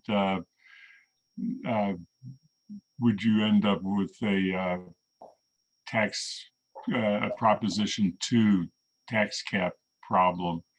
And you'd almost have to set it up through an enterprise fund anyway in order to avoid that issue. Yeah. The, I wasn't suggesting we do that. I'm just sort of commenting that it seems to be a Massachusetts thing, or maybe a New England thing. The town dump is a New England thing, and since I moved back to Amherst, I felt disconnected because I haven't been making my weekly trip to the transfer station or the dump to have coffee and donuts and throw out the trash and catch up on the news. I think trash collection is exempt from 30B. So, and we could probably, if the town wanted to find a single trash vendor, I think we could probably do that, but I don't take that. I'm a little rusty, so don't take that for a fact.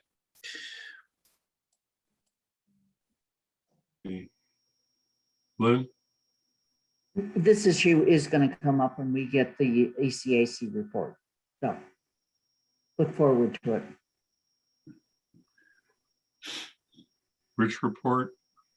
ECAC. The Environmental Community Oh, okay. Action Report. I didn't realize that they had a connection in here. It was an environmental issue at the point when we had two different companies running duplicate truck routes. And I remember that discussion going on fairly lengthy. But as it turns out, as Kathy has pointed out, there was a cost to getting to one truck route called the lack of competition. Unless we regulate it ourselves, we've got a problem because we can't control it. Anything else having to do with the enterprise funds? Because if not, Dorothy. So one of the reasons a town would go to its own collection system is if it's having trouble with illegal dumping. So I would like to ask Guilford if there has been an increase in illegal dumping since we've reduced to one truck going around and he's raised the prices. My answer is there's not an increase. The amount of illegal dumping we have has maintained itself, and it's still pretty high. We actually had a town resident tell an employee yesterday, and he was telling me, the resident said, well, I just tell my residents to put their trash on the front lawn they don't want to take with them. And it sits there for 3 weeks. And then I call the town and tell them someone dumped trash on my yard. The town comes and picks it up.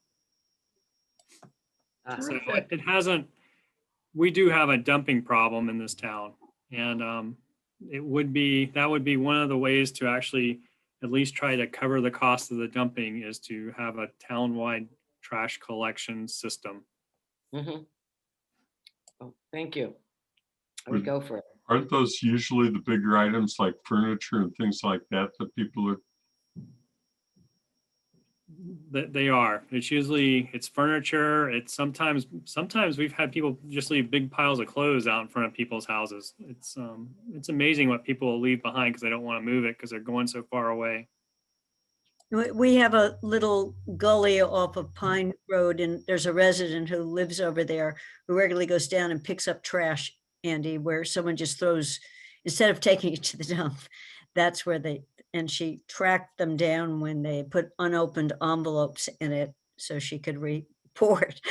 It was just, and they could say, I think I know where this is coming from, but she called conservation to come get it, to clean it out. So it's a site that you can't quite see unless you know to look for it. So it's not just furniture, is all I was gonna say.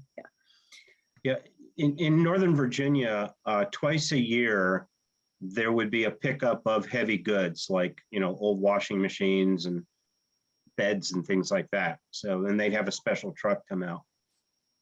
So if we were to do something like that, that might be something to consider is, like at the end of May or something after the college students leave. have a truck go around and pick up big things. Sounds like we do anyway. Yeah, right. Anything else on the budgets? Because we really need to stick with the budgets. So do we want to go back to the DPW budget? Yeah, so the DPW budget is also broken into different sections. So the first section is administration.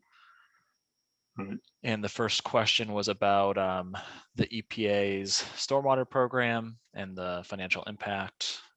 Gilbert, do you want to walk through your response to this first one?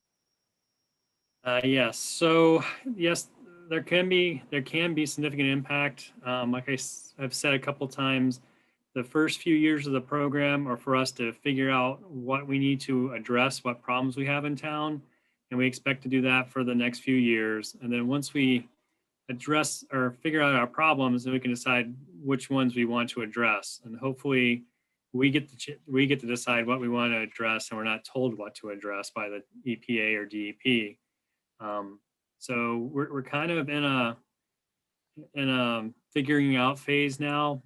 If the costs of doing these projects or the projects are not that big, we can continue to use Chapter 90 and general fund money to solve them while we do bigger projects. Or we may have to go to a stormwater utility and come up with some way to fund these projects if there's a timeline for repairing them or fixing them, and there's some type of urgency put with it that's beyond just working it into the regular projects. Guilford, I think the bylaws were just approved, right? The two bylaws. So what's the next step? What's the next big step now that the bylaws are in place? Well, the bylaws are only one of several steps. So the bylaws now let us manage new development and redevelopment, and they also allow us to take care of illicit connections to the stormwater system. So those two are totally two other pieces of the permit we have to deal with. And the bigger piece, like I say, is figuring out what's wrong. So the thing that'll be going on is just identifying our storm drains, identifying the outfalls of our storm drains, and then coming up with a testing program to see what type of contaminants we're finding in those storm drains and in those outfalls, and then adjusting our program to eliminate those contaminants.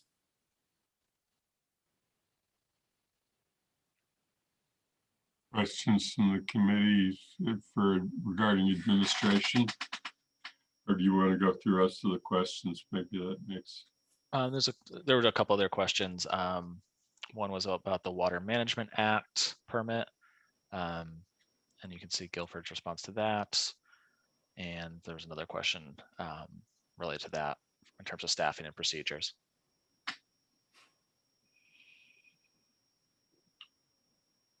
You're gonna, by the way, these questions and answers that you're gonna forward them to us. And yeah, these are all set to go, so I can send them right after this meeting to the committee and to Athena. Okay.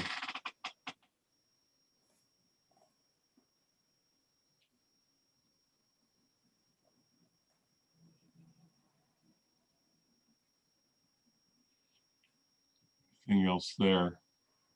So are there any questions regarding or additional questions regarding General Public Works Administration?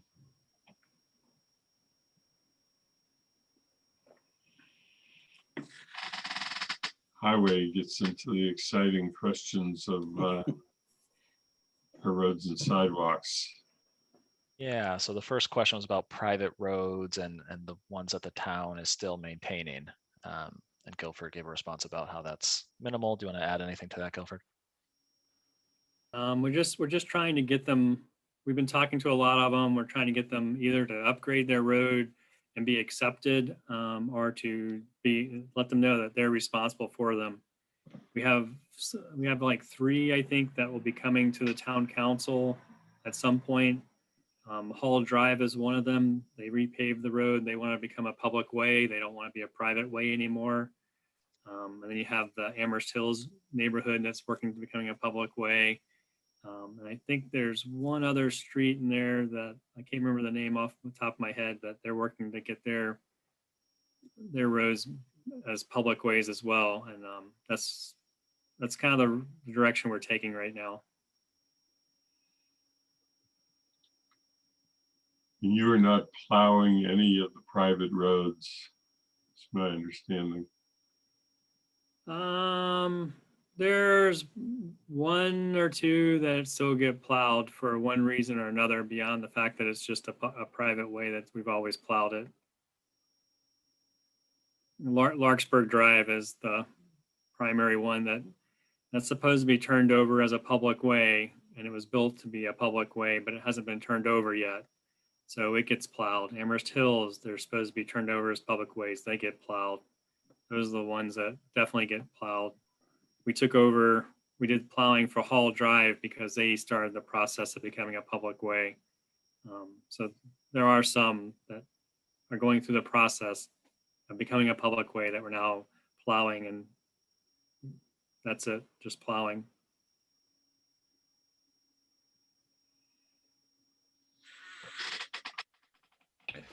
It's Larkspur, but anyway. Questions on this, or should we keep moving?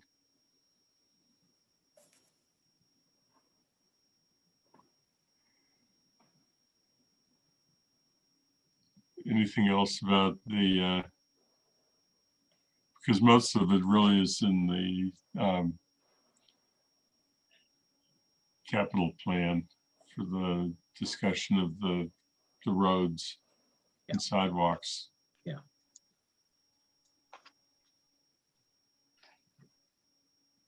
So I wrote this question before the weather got a little warmer, but since we had a snowfall about 3 weeks ago, I thought.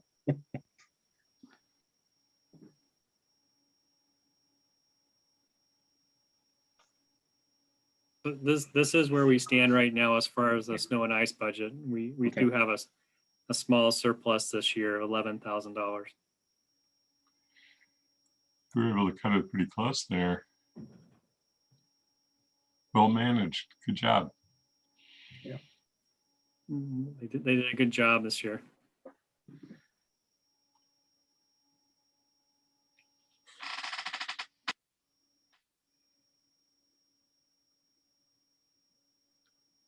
And then the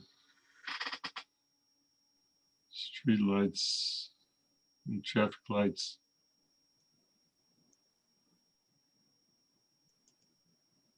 Yeah, the reason for this question was really just, you know, at some of these intersections, there's a bunch of cars idling for a minute or so, and that does add up. And, you know, I had no idea what the cost would be to upgrade these signals. And I don't know how many we would need to upgrade, but it might be something to consider for some of the busier intersections. Well, the biggest intersection is North Amherst. Yeah. And finally, we got at least a short-term resolution to that. Are the cameras installed on that now? Is it automatic? Yes, the cameras and the automatic controller are installed. And the response here, we're missing $100,000. It can range anywhere from 15 grand to $100,000 currently to upgrade the intersections. The word more shouldn't be there. It should be 100,000. Oh, okay. Yeah. Well, that's a lot of money.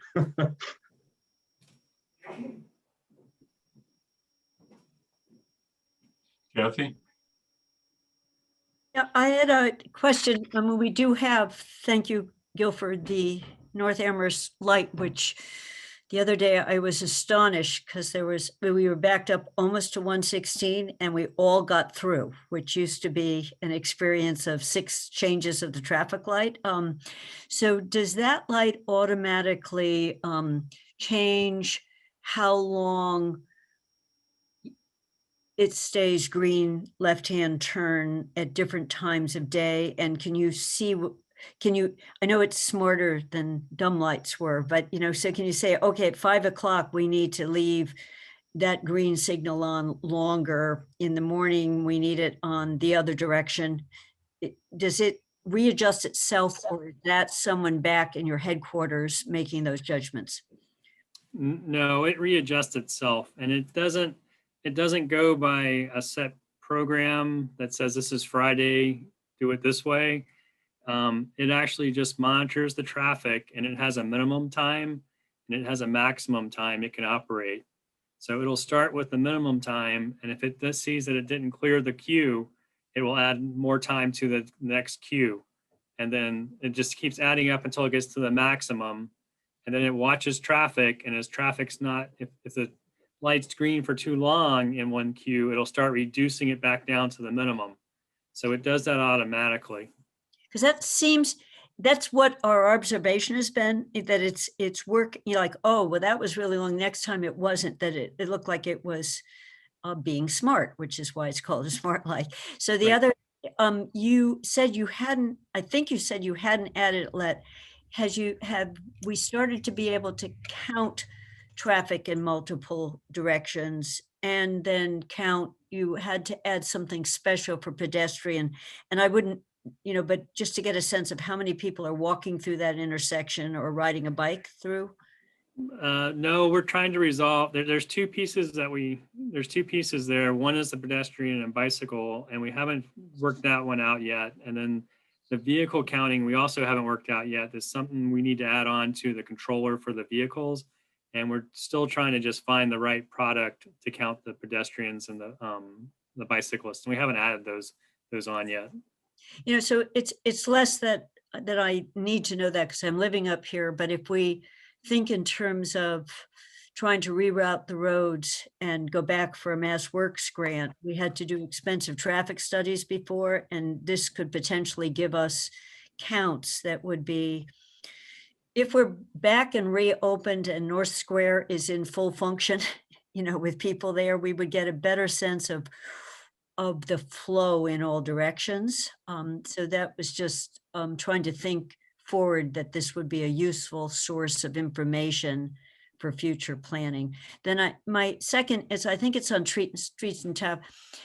What is the cost if you are at a crosswalk to put in a solar powered light that shows up at night so it illuminates it? We've got one over at Coles that I think North Square installed, but we've got some crosswalks that I've noticed that not only the lines eroding away, but you can't see them at night because there's not a street light.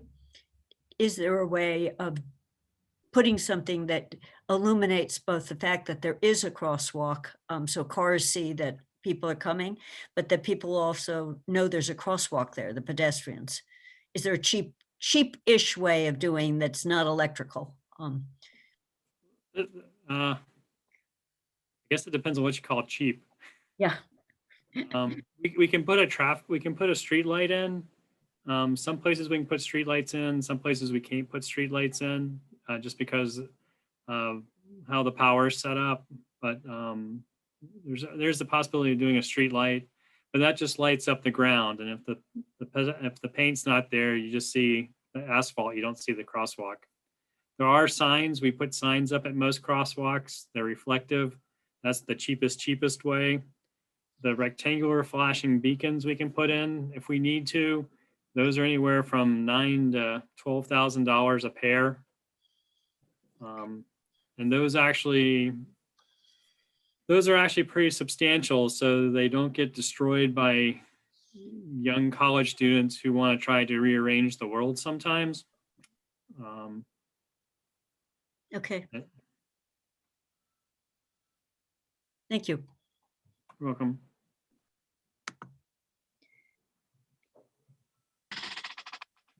So going on.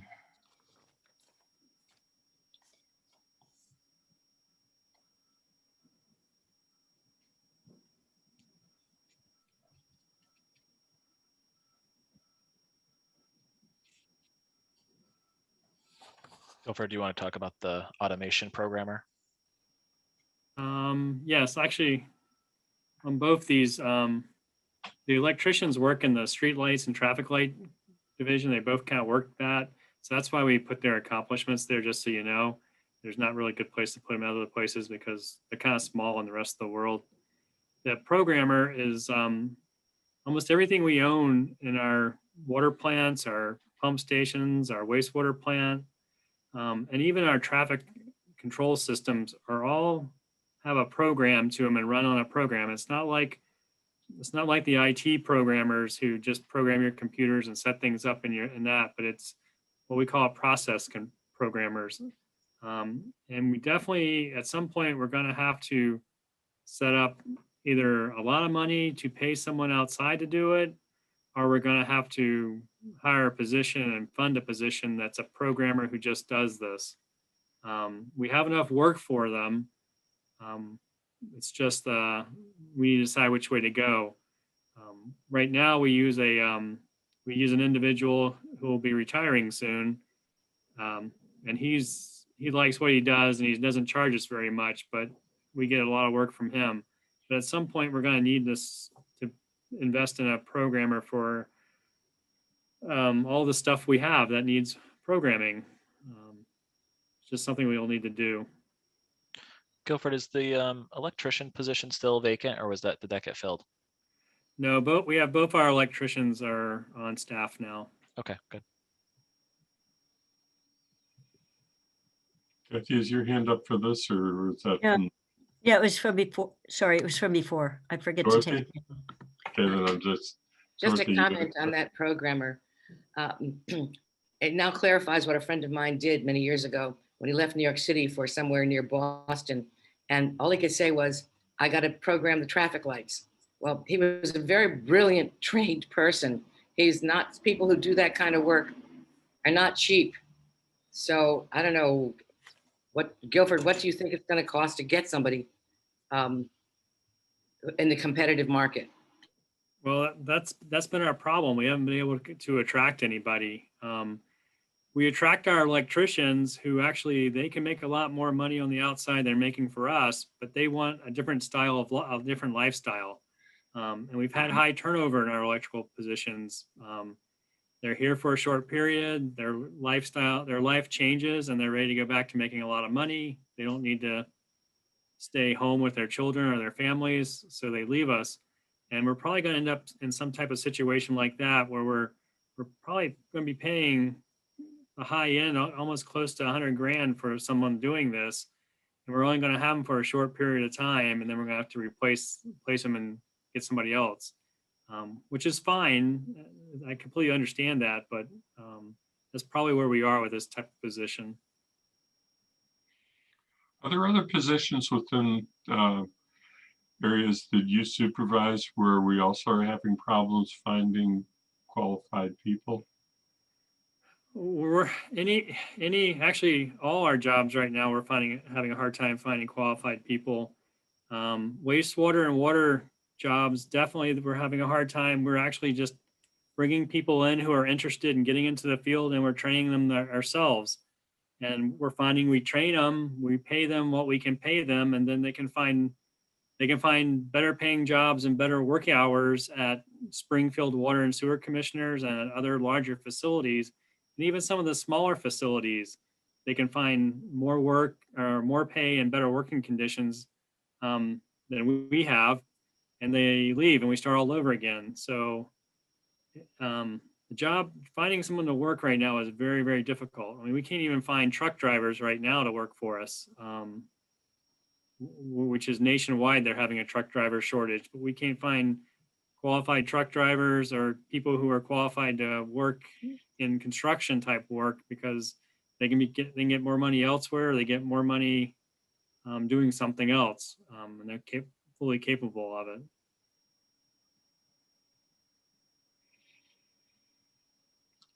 So is this what you would put as a long-term budget challenge? Yeah, yes, it's a very long-term time. It's a long-term budget challenge and a long-term just operational challenge. Other questions in the committee?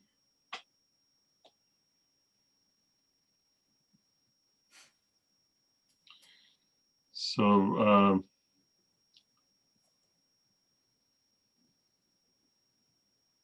equipment maintenance. Yeah, so this wasn't a question, this is more of a comment. Yeah, I was just saying that, you know, having a digitized maintenance schedule would be a good step forward in making sure things don't slip between the cracks. I've threatened my wife and myself that I would create a digital list of all the canned goods we have. So we don't buy 10 cans of beans that we don't need.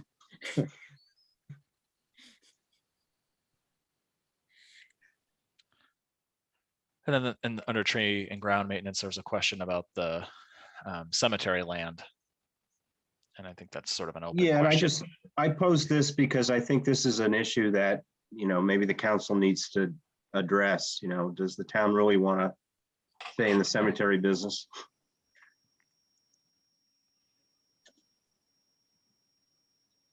We are getting to the point where we are running out of vacancies in our hotel. And we need to decide whether to expand or to just be a maintenance type facility. The other cemetery in town is also, I understand, they have openings and availabilities, but they seem to be having some other issues. So it may be something the council might choose to think about having a discussion with them.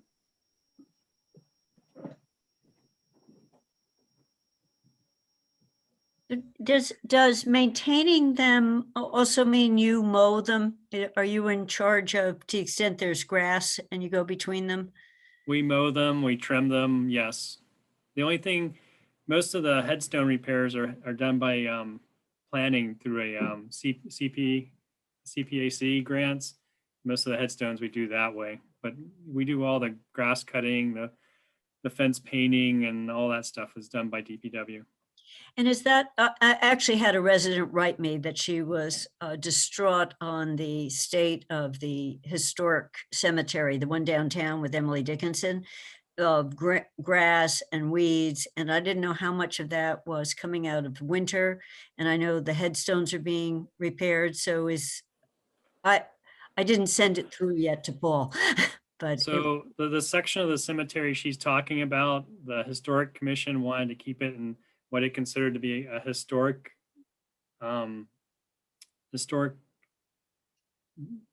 naturalized, yes, a historically naturalized setting, because they didn't have mowers at that time period. So that's why it's taller, and we only mow the grass there twice. But they do, there's been a lot of complaints about that, and there's been some discussion about just maintaining it like a normal cemetery. And I think that the Historic Commission is ready to say, no, we just want to maintain it like current standards, not like a historic naturalized area. Thank you. I will let this person know. Thank you. You're welcome. Jane? Yeah, I actually just wanted to weigh in on that cemetery as someone who was on the historical commission up until about like 2 months ago. So part of the problem with maintaining it, my understanding is that when people were trying to mow, it was knocking over some of the headstones. So the historical commission has been looking into trying to find ways to help maintain that section of the cemetery without damaging the headstones. And so they've been looking into sheep or goats. And I think they found that goats were too destructive. And so the last I'd heard, they were working with someone to see if they could find sheep to help herd some of that grass. Sorry, I don't know if that makes any sense or if that's helpful at all. Yeah. Kathy, did you have anything further? Yeah, I was actually going to shift off the graveyard to tennis courts and basketball courts.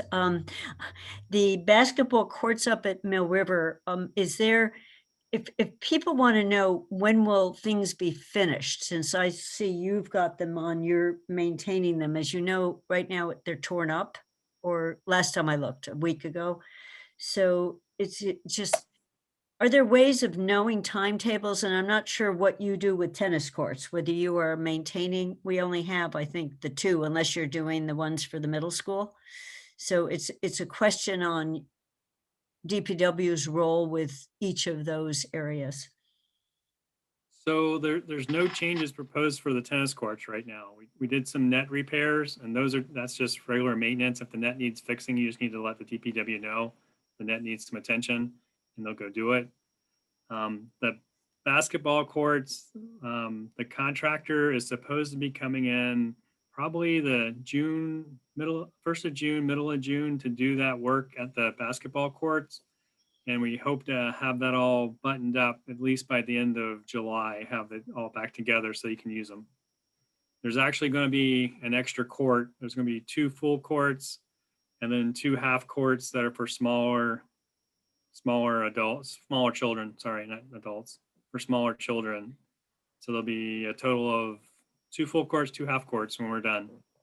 Because I think, as you know, that they're used all summer long, particularly as kids get out of school. And if someone's over in the swimming pool, the kids are out playing. I mean, it's a good outdoor resource. Yeah. Paul had something. So whoever's managing, if it's Athena or whoever, could bring Paul in so that he could. Paul has his hand up. Yes. Paul is in our attendee. Athena, are you there? I think Lynn, Lynn, are you co-hosting? And Athena. Let me see what I can do, but I don't think I can do anything. No. Athena just brought him in.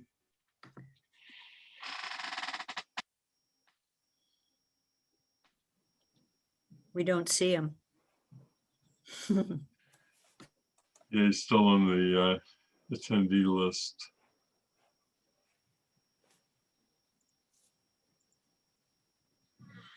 I'm sorry, I stepped away for a moment. I'm bringing Paul in now.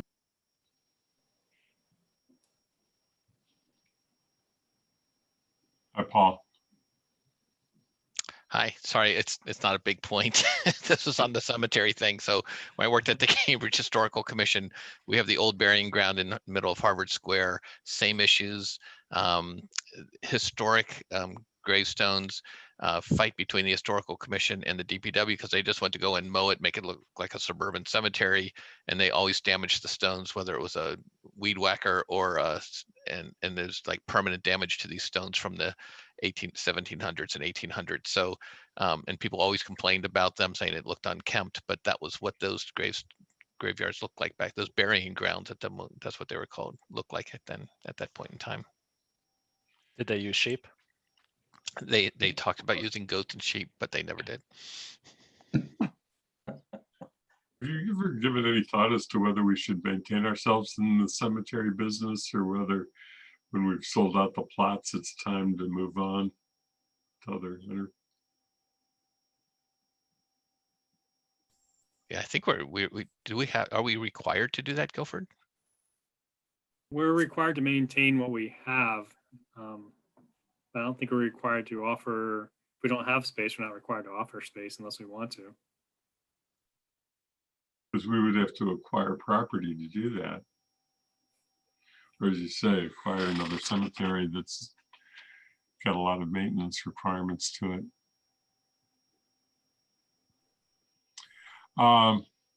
Is there anything else? Because I think that we've really, the only thing that I was going to ask you, Guilford, is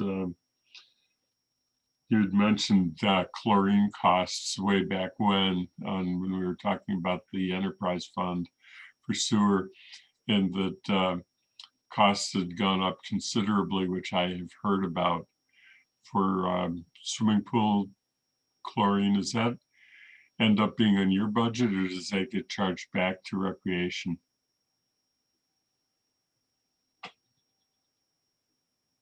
You're muted, Can't Guilford. hear you because you're muted. Sorry, the guys were all leaving, so I muted myself. The town pools don't use tablet chlorine.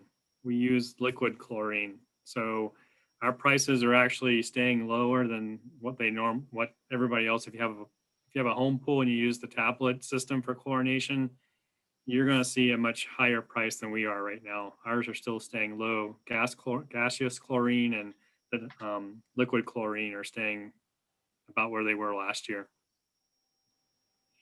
Okay.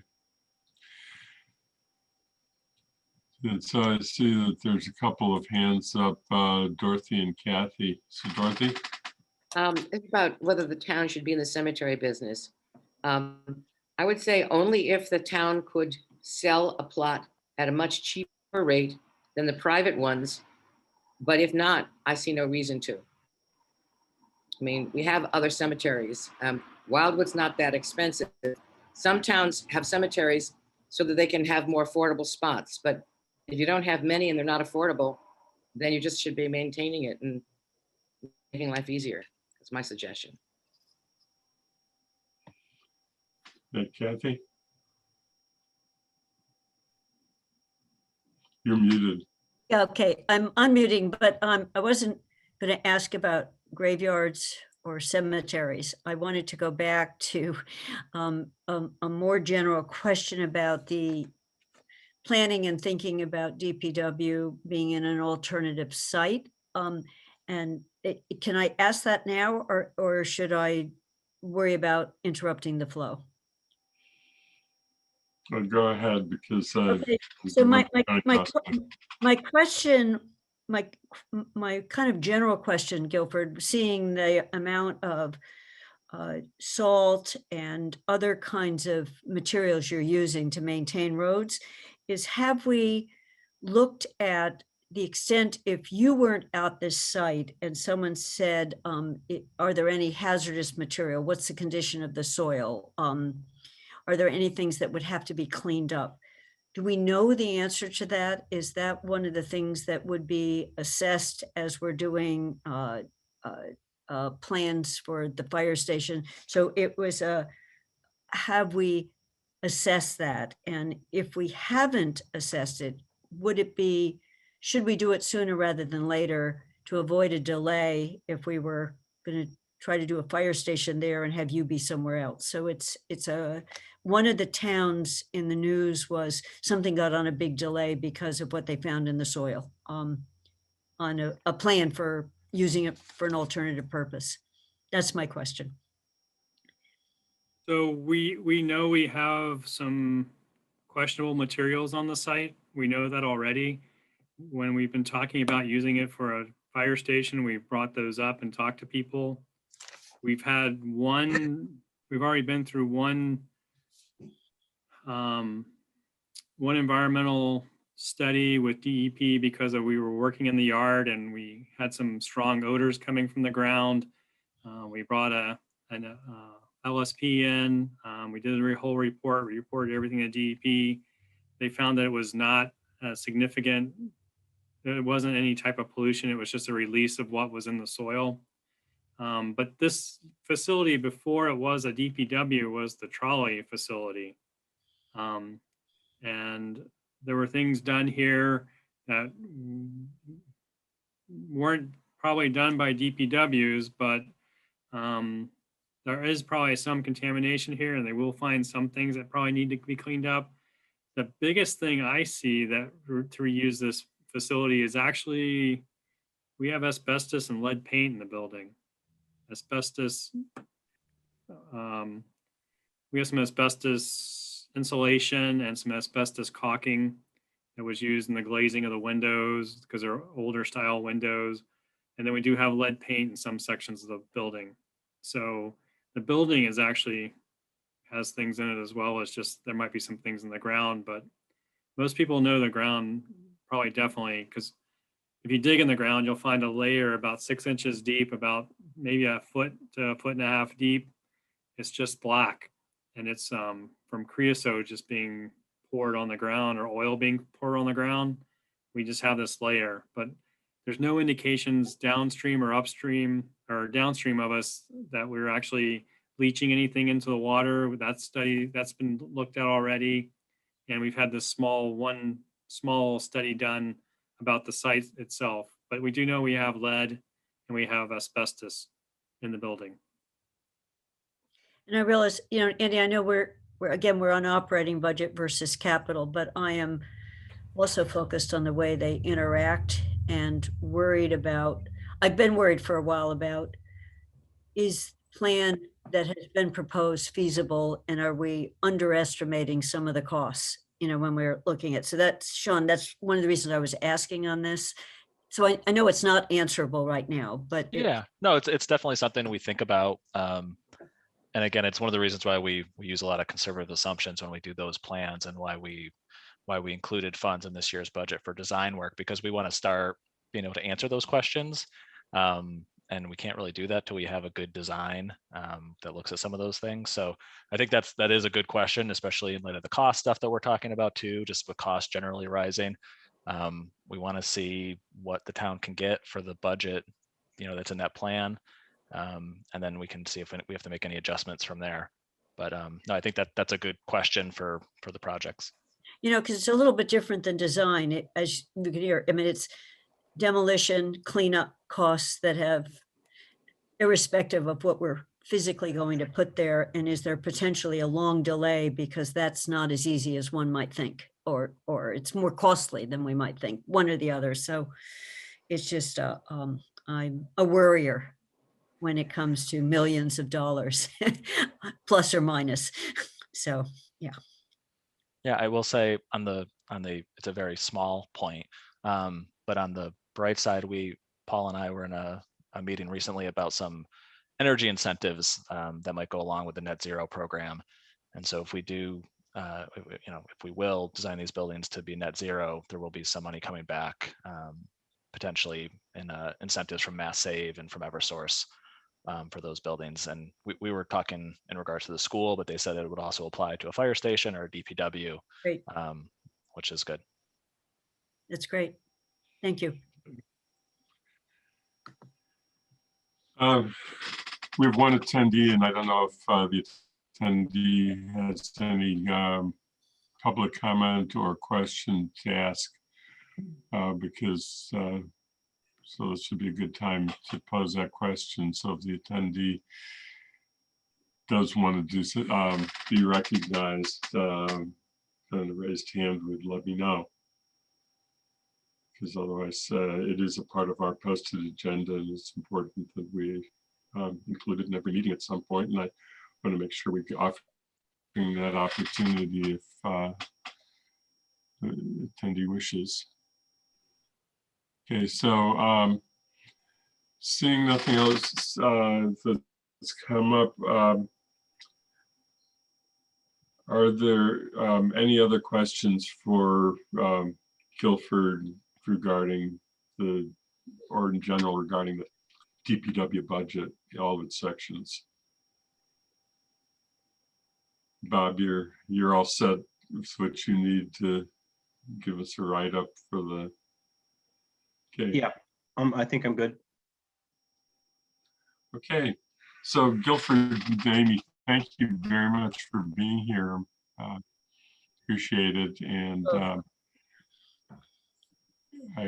unless I see raised hand from some category, appreciate you being here. So I think there are only a couple of things that I want to touch on quickly, and then I'll let us adjourn earlier today. Of the two things, one is that I think that everybody except for our resident members was at the end of that very long council meeting last night and knows that there was an additional issue that was referred to our committee, but one that the resident members may not have been aware of. I don't have the exact wording of the motion, so if I misstated, I have other counselors who are going to correct it. I'm not going to even attempt to do it with an exact wording, but we had a very long discussion about the whole subject of reparations, and reparations group came in, and that led the council to want to have a discussion on several subjects, one of which was referred to this committee, and that is to help to think through what could be a long-term source of funds for a reparations program. It's obviously one that we're not going to really address until after we're done with the budget and get a budget report, get budget recommendations, the budget report off. But it will then have to be on an agenda during the first part of June to take up the issue. But I didn't want to leave 3 members of the committee not knowing that this referral had been made. So if there are any of the councilor members who have want to give a better explanation than I just gave, please feel free to do so. Or if there are any questions from members who are not present during that portion, certainly can ask. Lynn? Yeah, I think you got it right. I think the only thing you didn't get was there is an expectation that we look at this in relationship to this budget that we're recommending. And a specific recommendation around the marijuana revenue stream. So my feeling in that meeting last night was giving a pass to this to FY23 was not very acceptable to those presenting and those who were voicing their opinion from the community. And I'm seeing Kathy and Pat shake their heads, yeah. Yeah, I agree with that. And the word possible was added in at the last minute, but it was stretched to find a way. And one person regularly mentioned marijuana. So I had actually asked Sean on what is the revenue stream from marijuana, and there are 2 parts of it, so that we could have a focused discussion on that, Andy, if there's time in one of our meeting times in May. So, they're right now, the marijuana stream is in general fees and service fees, and then there's the impact part of marijuana. But in any case, that was mentioned as a possible place to look at. That's Yeah, I'd see Pat to just follow up on what you just said, and then I'll recognize Pat. I know, and Dorothy's hand is up. So I realize that there's other people who want to speak, and Bob Wagner's hand is up. As far as the marijuana tax, did you, didn't look back, and I could, obviously, is that listed as any part of the revenue for stream for this year or for the proposed year? Yeah, it's in our, we budgeted 190,000 in local receipts. And that's built into the budget already? Yeah, into the tax portion of the revenue is, yes. So expenditure of it is not additional money, as it would require a reduction in other parts of the budget. Right, so that tax revenue was treated like, that excise tax was treated like our other excise tax revenues, and that it goes into the bucket that supports the overall budget this year. And what about the impact fees, Sean? So that is not budgeted yet. And we have a separate accounting of impact fees received in prior years as well, because that money we have to use for the eligible uses. So even money we collected last year, and I think we might have collected a little bit the fiscal year before, the money we've collected in prior years has gone into free cash, but we have a separate accounting of how much that is because we have to use it for those specific purposes. And then the annual amount that we're getting each year, that has not yet been budgeted. So that is certainly up for discussion. I mean, it's all up for discussion, but but the problem is to try and make the stretch of saying that the permissible uses of impact fee could go into a reparations fund. yeah, I think there, I mean, I think That's where the problem is. there's sort of two questions. There's one, I think confirming the use of municipal funds for reparations is one legal question that we have out there that we need a confirmation on. And then two is if it can be done, then can the impact money be a way of doing it? And so those are two sort of legal questions that we need responses to help guide next steps. Because the impact fee was designed and then I'm going to go start recognizing people. The impact fee was for a very specific and limited purpose when it was created by the statute and the regulatory follow-up to the statute with the Cannabis Control Commission. And that was to address the community's impacts, for example, additional policing costs or similar costs that communities were relating. Another one was, and I know that we had questions about this from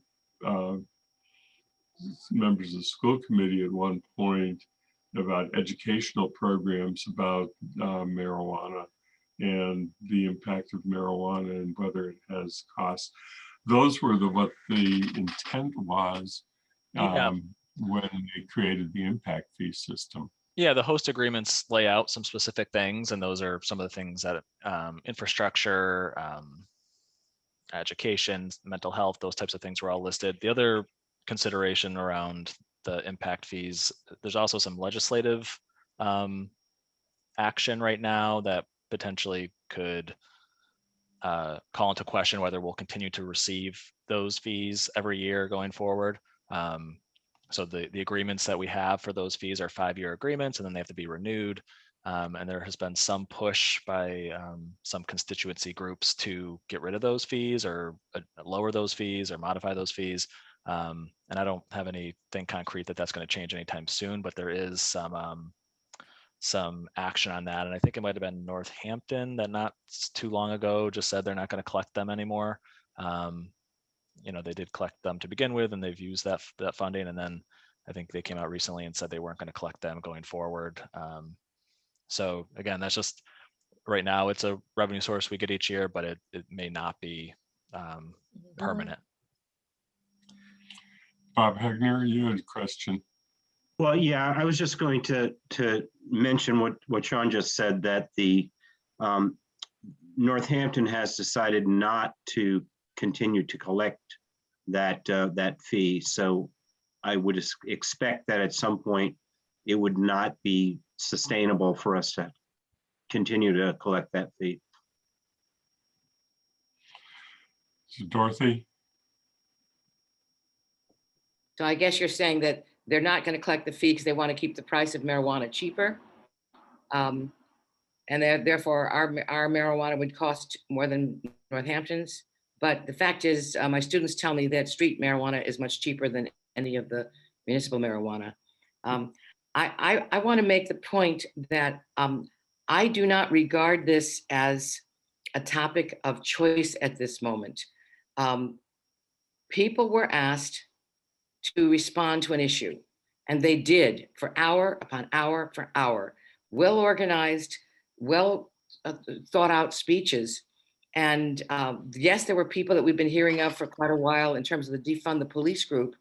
There were a lot of other people I hadn't heard of before, professionals, people who were, very embedded in the life of this town. And my feeling is that if we do not find a way to deliver something meaningful, that we will then have absolutely made our government seem like a farce, that has no relationship to the people. So I feel that we're at a crossroads right here. I had not expected to be here. Except wasn't that related to, aren't you referring to the CREST program and the Community Safety Working Group and not the reparations, No, which was the I'm second saying- discussion? No, right now the reparations, I'm talking about both groups. Reparations group made it very clear with it.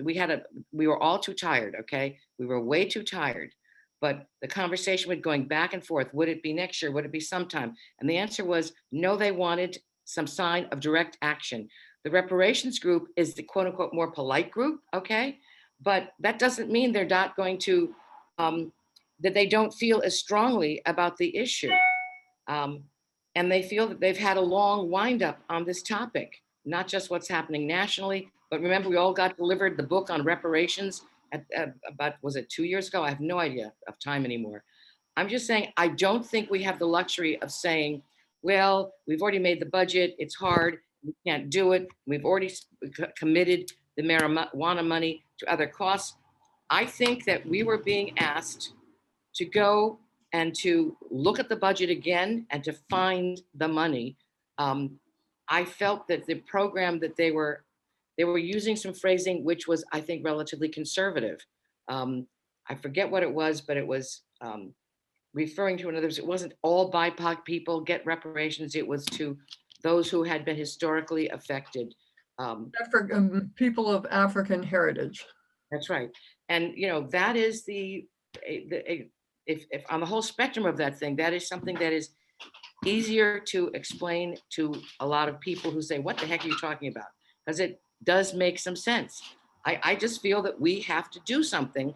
And if we don't, they're not going to care about anything we do. Then they won't vote for things we want them to vote for. They won't do anything.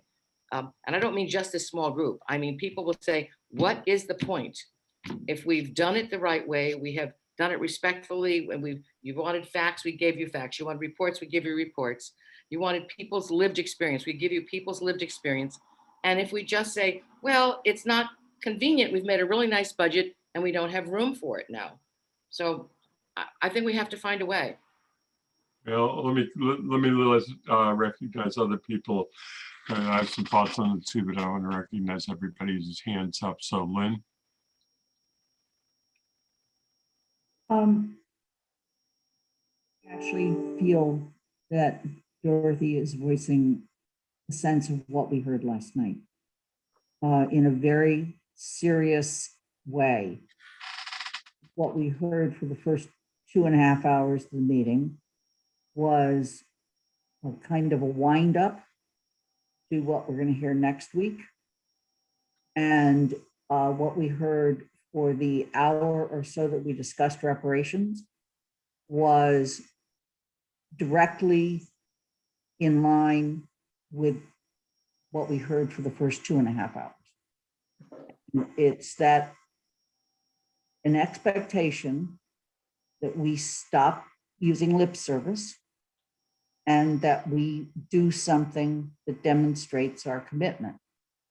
I don't find this easy. It's not that I don't feel strongly, it's that I know from a financial standpoint, I don't find this easy. I will also say, and you're going to hear frustration from me as president of the council. I've had an ongoing conversation with one member of our council wanting to bring a discussion to the council about marijuana for the last 2.5 years. And I always got resistance. And we need to understand marijuana because there are 11 people on our council who were not in elected positions when all of that was developed. And so we don't really understand it. And I get, we get emails about different situations, and I always just have to refer to someone. So I think we need to look at this before we make our recommendations on our budget. I think we need to understand the two different streams of money that come in through marijuana. And we need to understand what those uses are and not used for. I think we also need to understand whether we can legally support reparations in our budget or not. I think in many ways, at a much, much different level, this is coming with the same kind. I'm feeling like I need to go figure it out tomorrow, like I had to figure out how to get mosquito on the table so we could pass it. I mean, this is not something to put on the shelf until July. I'm a little bit concerned about taking this on too long. This is, I'm considering as a topic not anticipated 48 hours in advance, since it was only less than 12 hours in advance that we knew about this topic. On the other hand, the purpose of the open meeting law is to give notice and to have a substantial discussion of the issue to take place at a meeting that is not noticed. Does make me feel uncomfortable, even though we did not anticipate it 48 hours in advance. So I actually am probably not going to make my own personal responses to what's been said at this point for that reason, and want to limit this and get it back on an agenda that's posted, and let the minutes reflect, please, that this was taken up as an issue to announce that was just not anticipated 48 hours for the reasons stated. I see Bernie's hand is up. So let's see what else we can do briefly, and then with the understanding that we are going to have to get it onto a posted agenda for a real discussion, so that it's notified to the public that this discussion is occurring. Bernie? Very briefly, I think there's a certain magic that was attributed to marijuana in terms of revenue that was overstated. And, I do think that we really have to, I agree with Lynn, we really have to, this council really has to take a good hard look at this. I also would suggest that reparations need not be financial. We might look at other ways to, if we can't come up with a dollar figure right now, there might be some other ways we could do non-financial incentives or moves to help people, not just simply show good faith, but to actually help people. And thirdly, I really hadn't considered, and I should have, whether or not the town can legally do this if this violates the 88 amendment or anything like that. So my question would be, are we waiting for the town attorney to tell us, or are we waiting for Maura Healy to tell us whether reparations are a real thing? Paul? So we've had a request into the town attorney for a legal opinion for quite some time now, and it's a complicated thing, and they just haven't completed that at this point. But she knows, I've talked regularly, and they know they are working on that legal opinion. Well, wouldn't it be worth also contacting the Attorney General's office for their opinion? That's a good idea. Yeah. Thank you. Kathy? Yeah, I just wanted to,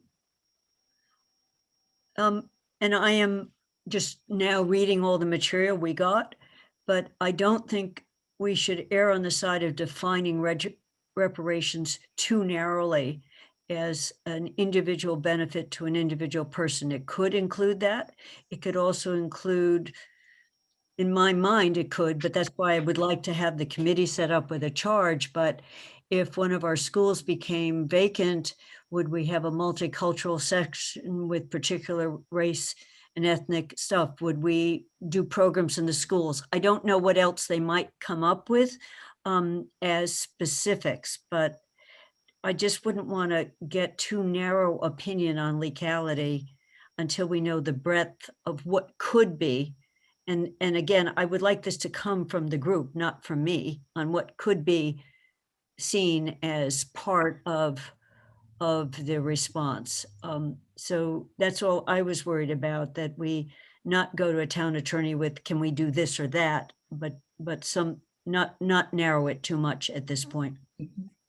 Right.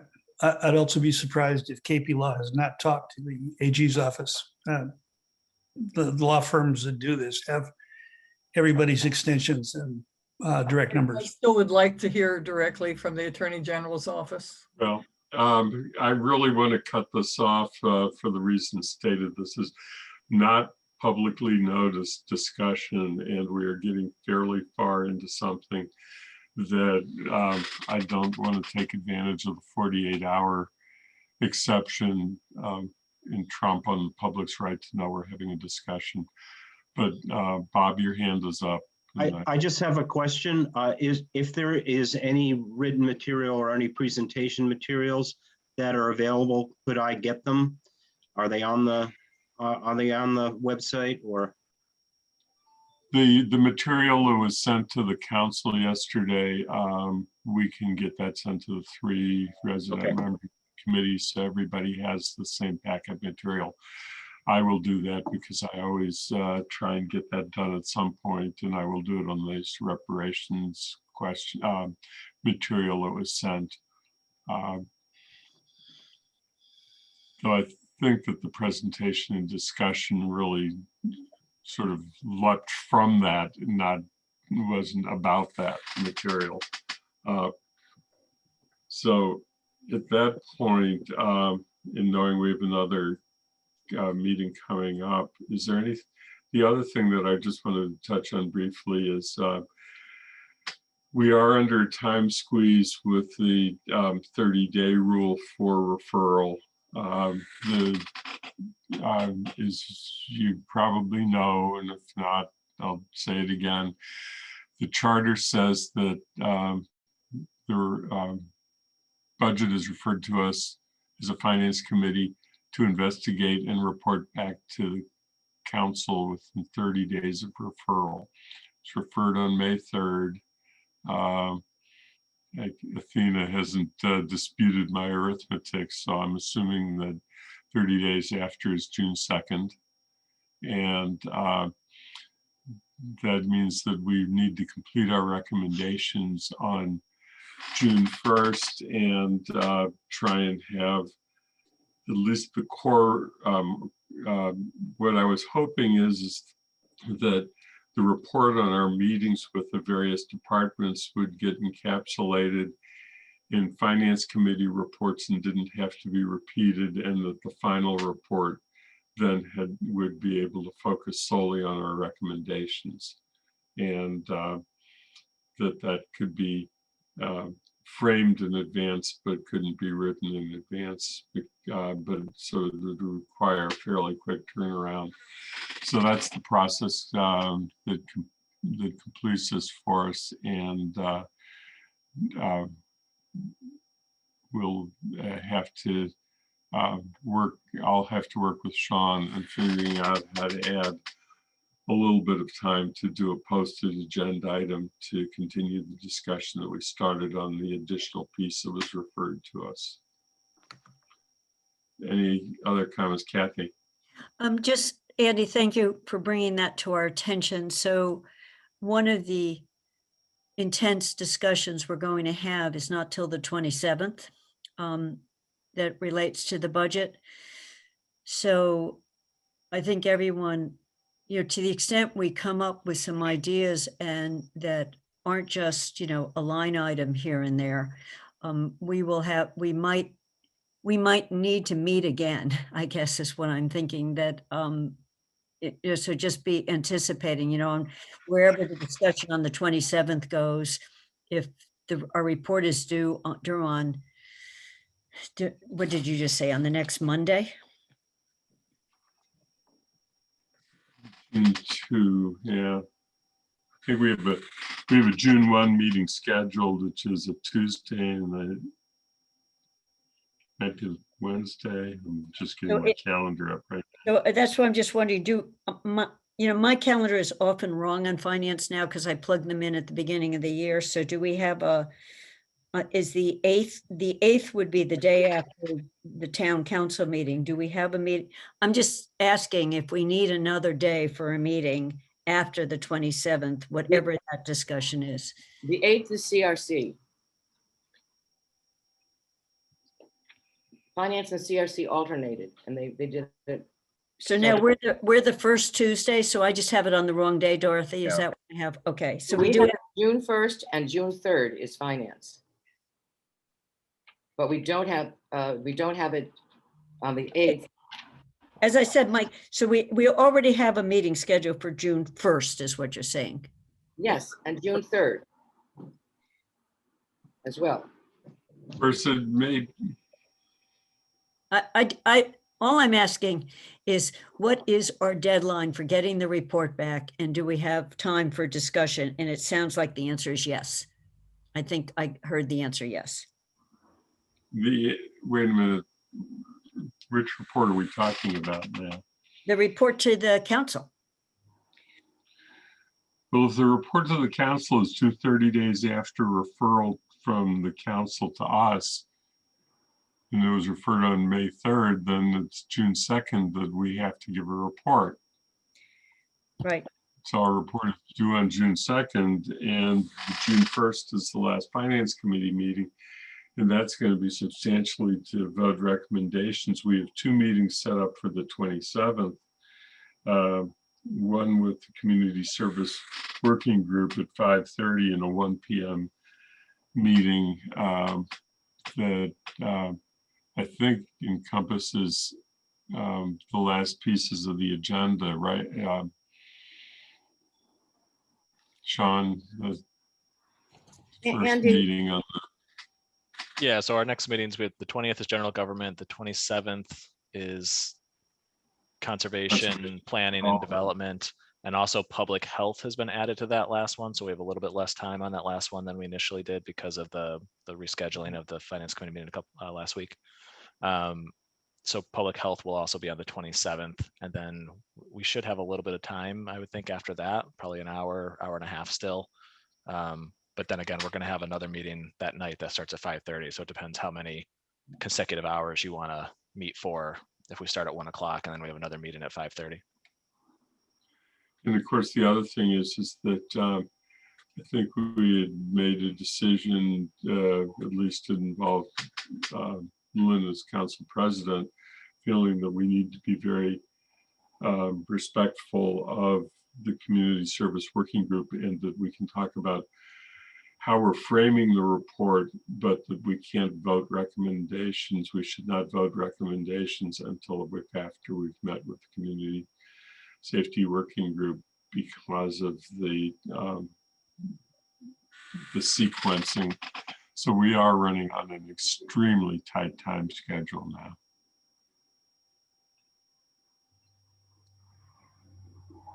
now. I have a brief question. Is there any way, I know the charter specifies the 30 days, but is there any way for us to legitimately ask for even a small extension on that?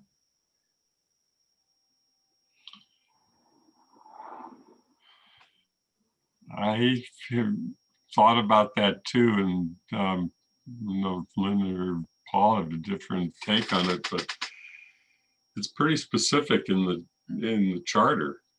Okay. I mean, there's a specific statement, and I don't think that we have the ability to ask the council to make an exception to the charter. I don't know if our expert on the council who is on the charter commission will have a different opinion if asked. I think the issues is to the extent that the charter is tied to the general law associated with cities. And I personally don't know that, but we certainly can ask.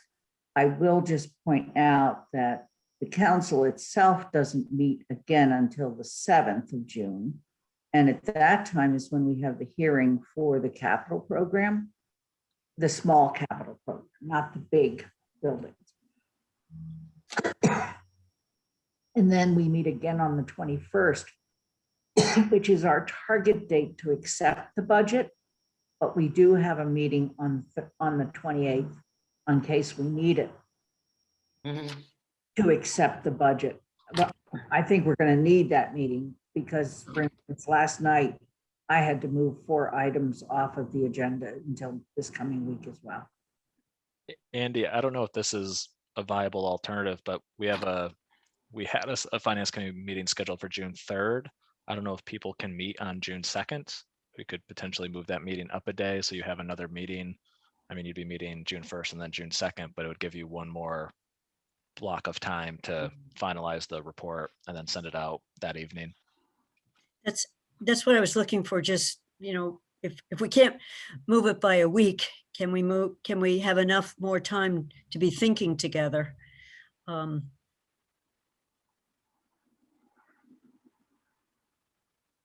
is availability for moving the June 3rd meeting to June 2nd?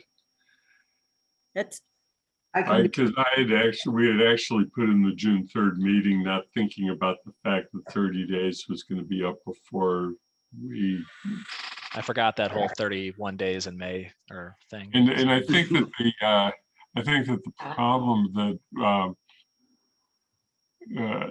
you were getting at, Lynn, my recollection of the statute, and I obviously am not looking at it now, but I read that section of the statute pretty frequently. I don't think the 30 days is in the statute. I think that was created by the Charter Commission. I think that what it says in there is there's a specific number of days after the formation of the council for the town manager to submit a budget to a council or the mayor, if it's a mayor form of government. And then the June 30th deadline for final council action is in the statute. But the referral to Finance Committee and the 30 days to report back was a creation, I believe, of the Charter Commission. Andy, I think that you're absolutely spot on with that. And I think that we saw that happen last year. When we needed the extension, it was the state, but the extension was given for when we had to adopt a budget by, not when we had to report it back. I'll also be more than glad to check with Mandy Jo on her recollection on that. And meantime, we can also look at the state statute. But I'm also available on this. Yeah, I am. I think I can do the I think second. I am. I would have to get my calendar. Yep. I will make myself available, I guess. Well, we're going to do some additional thinking about this. At this point, we do need to adjourn so that we can have. Yeah, I gotta have a break. We do. Okay. Okay. See you at So- 4. So I think at this point we should adjourn this committee meeting, and I will get back with a memo to the committee after doing some investigation and some thought about the scheduling thing, so that because we can do that by email legitimately with the open meeting law, and we'll handle it by email exchange for scheduling purposes only. And so anything else for today? If not, I'm going to treat this meeting as adjourned at 3:45. Thank you. Okay, thank you.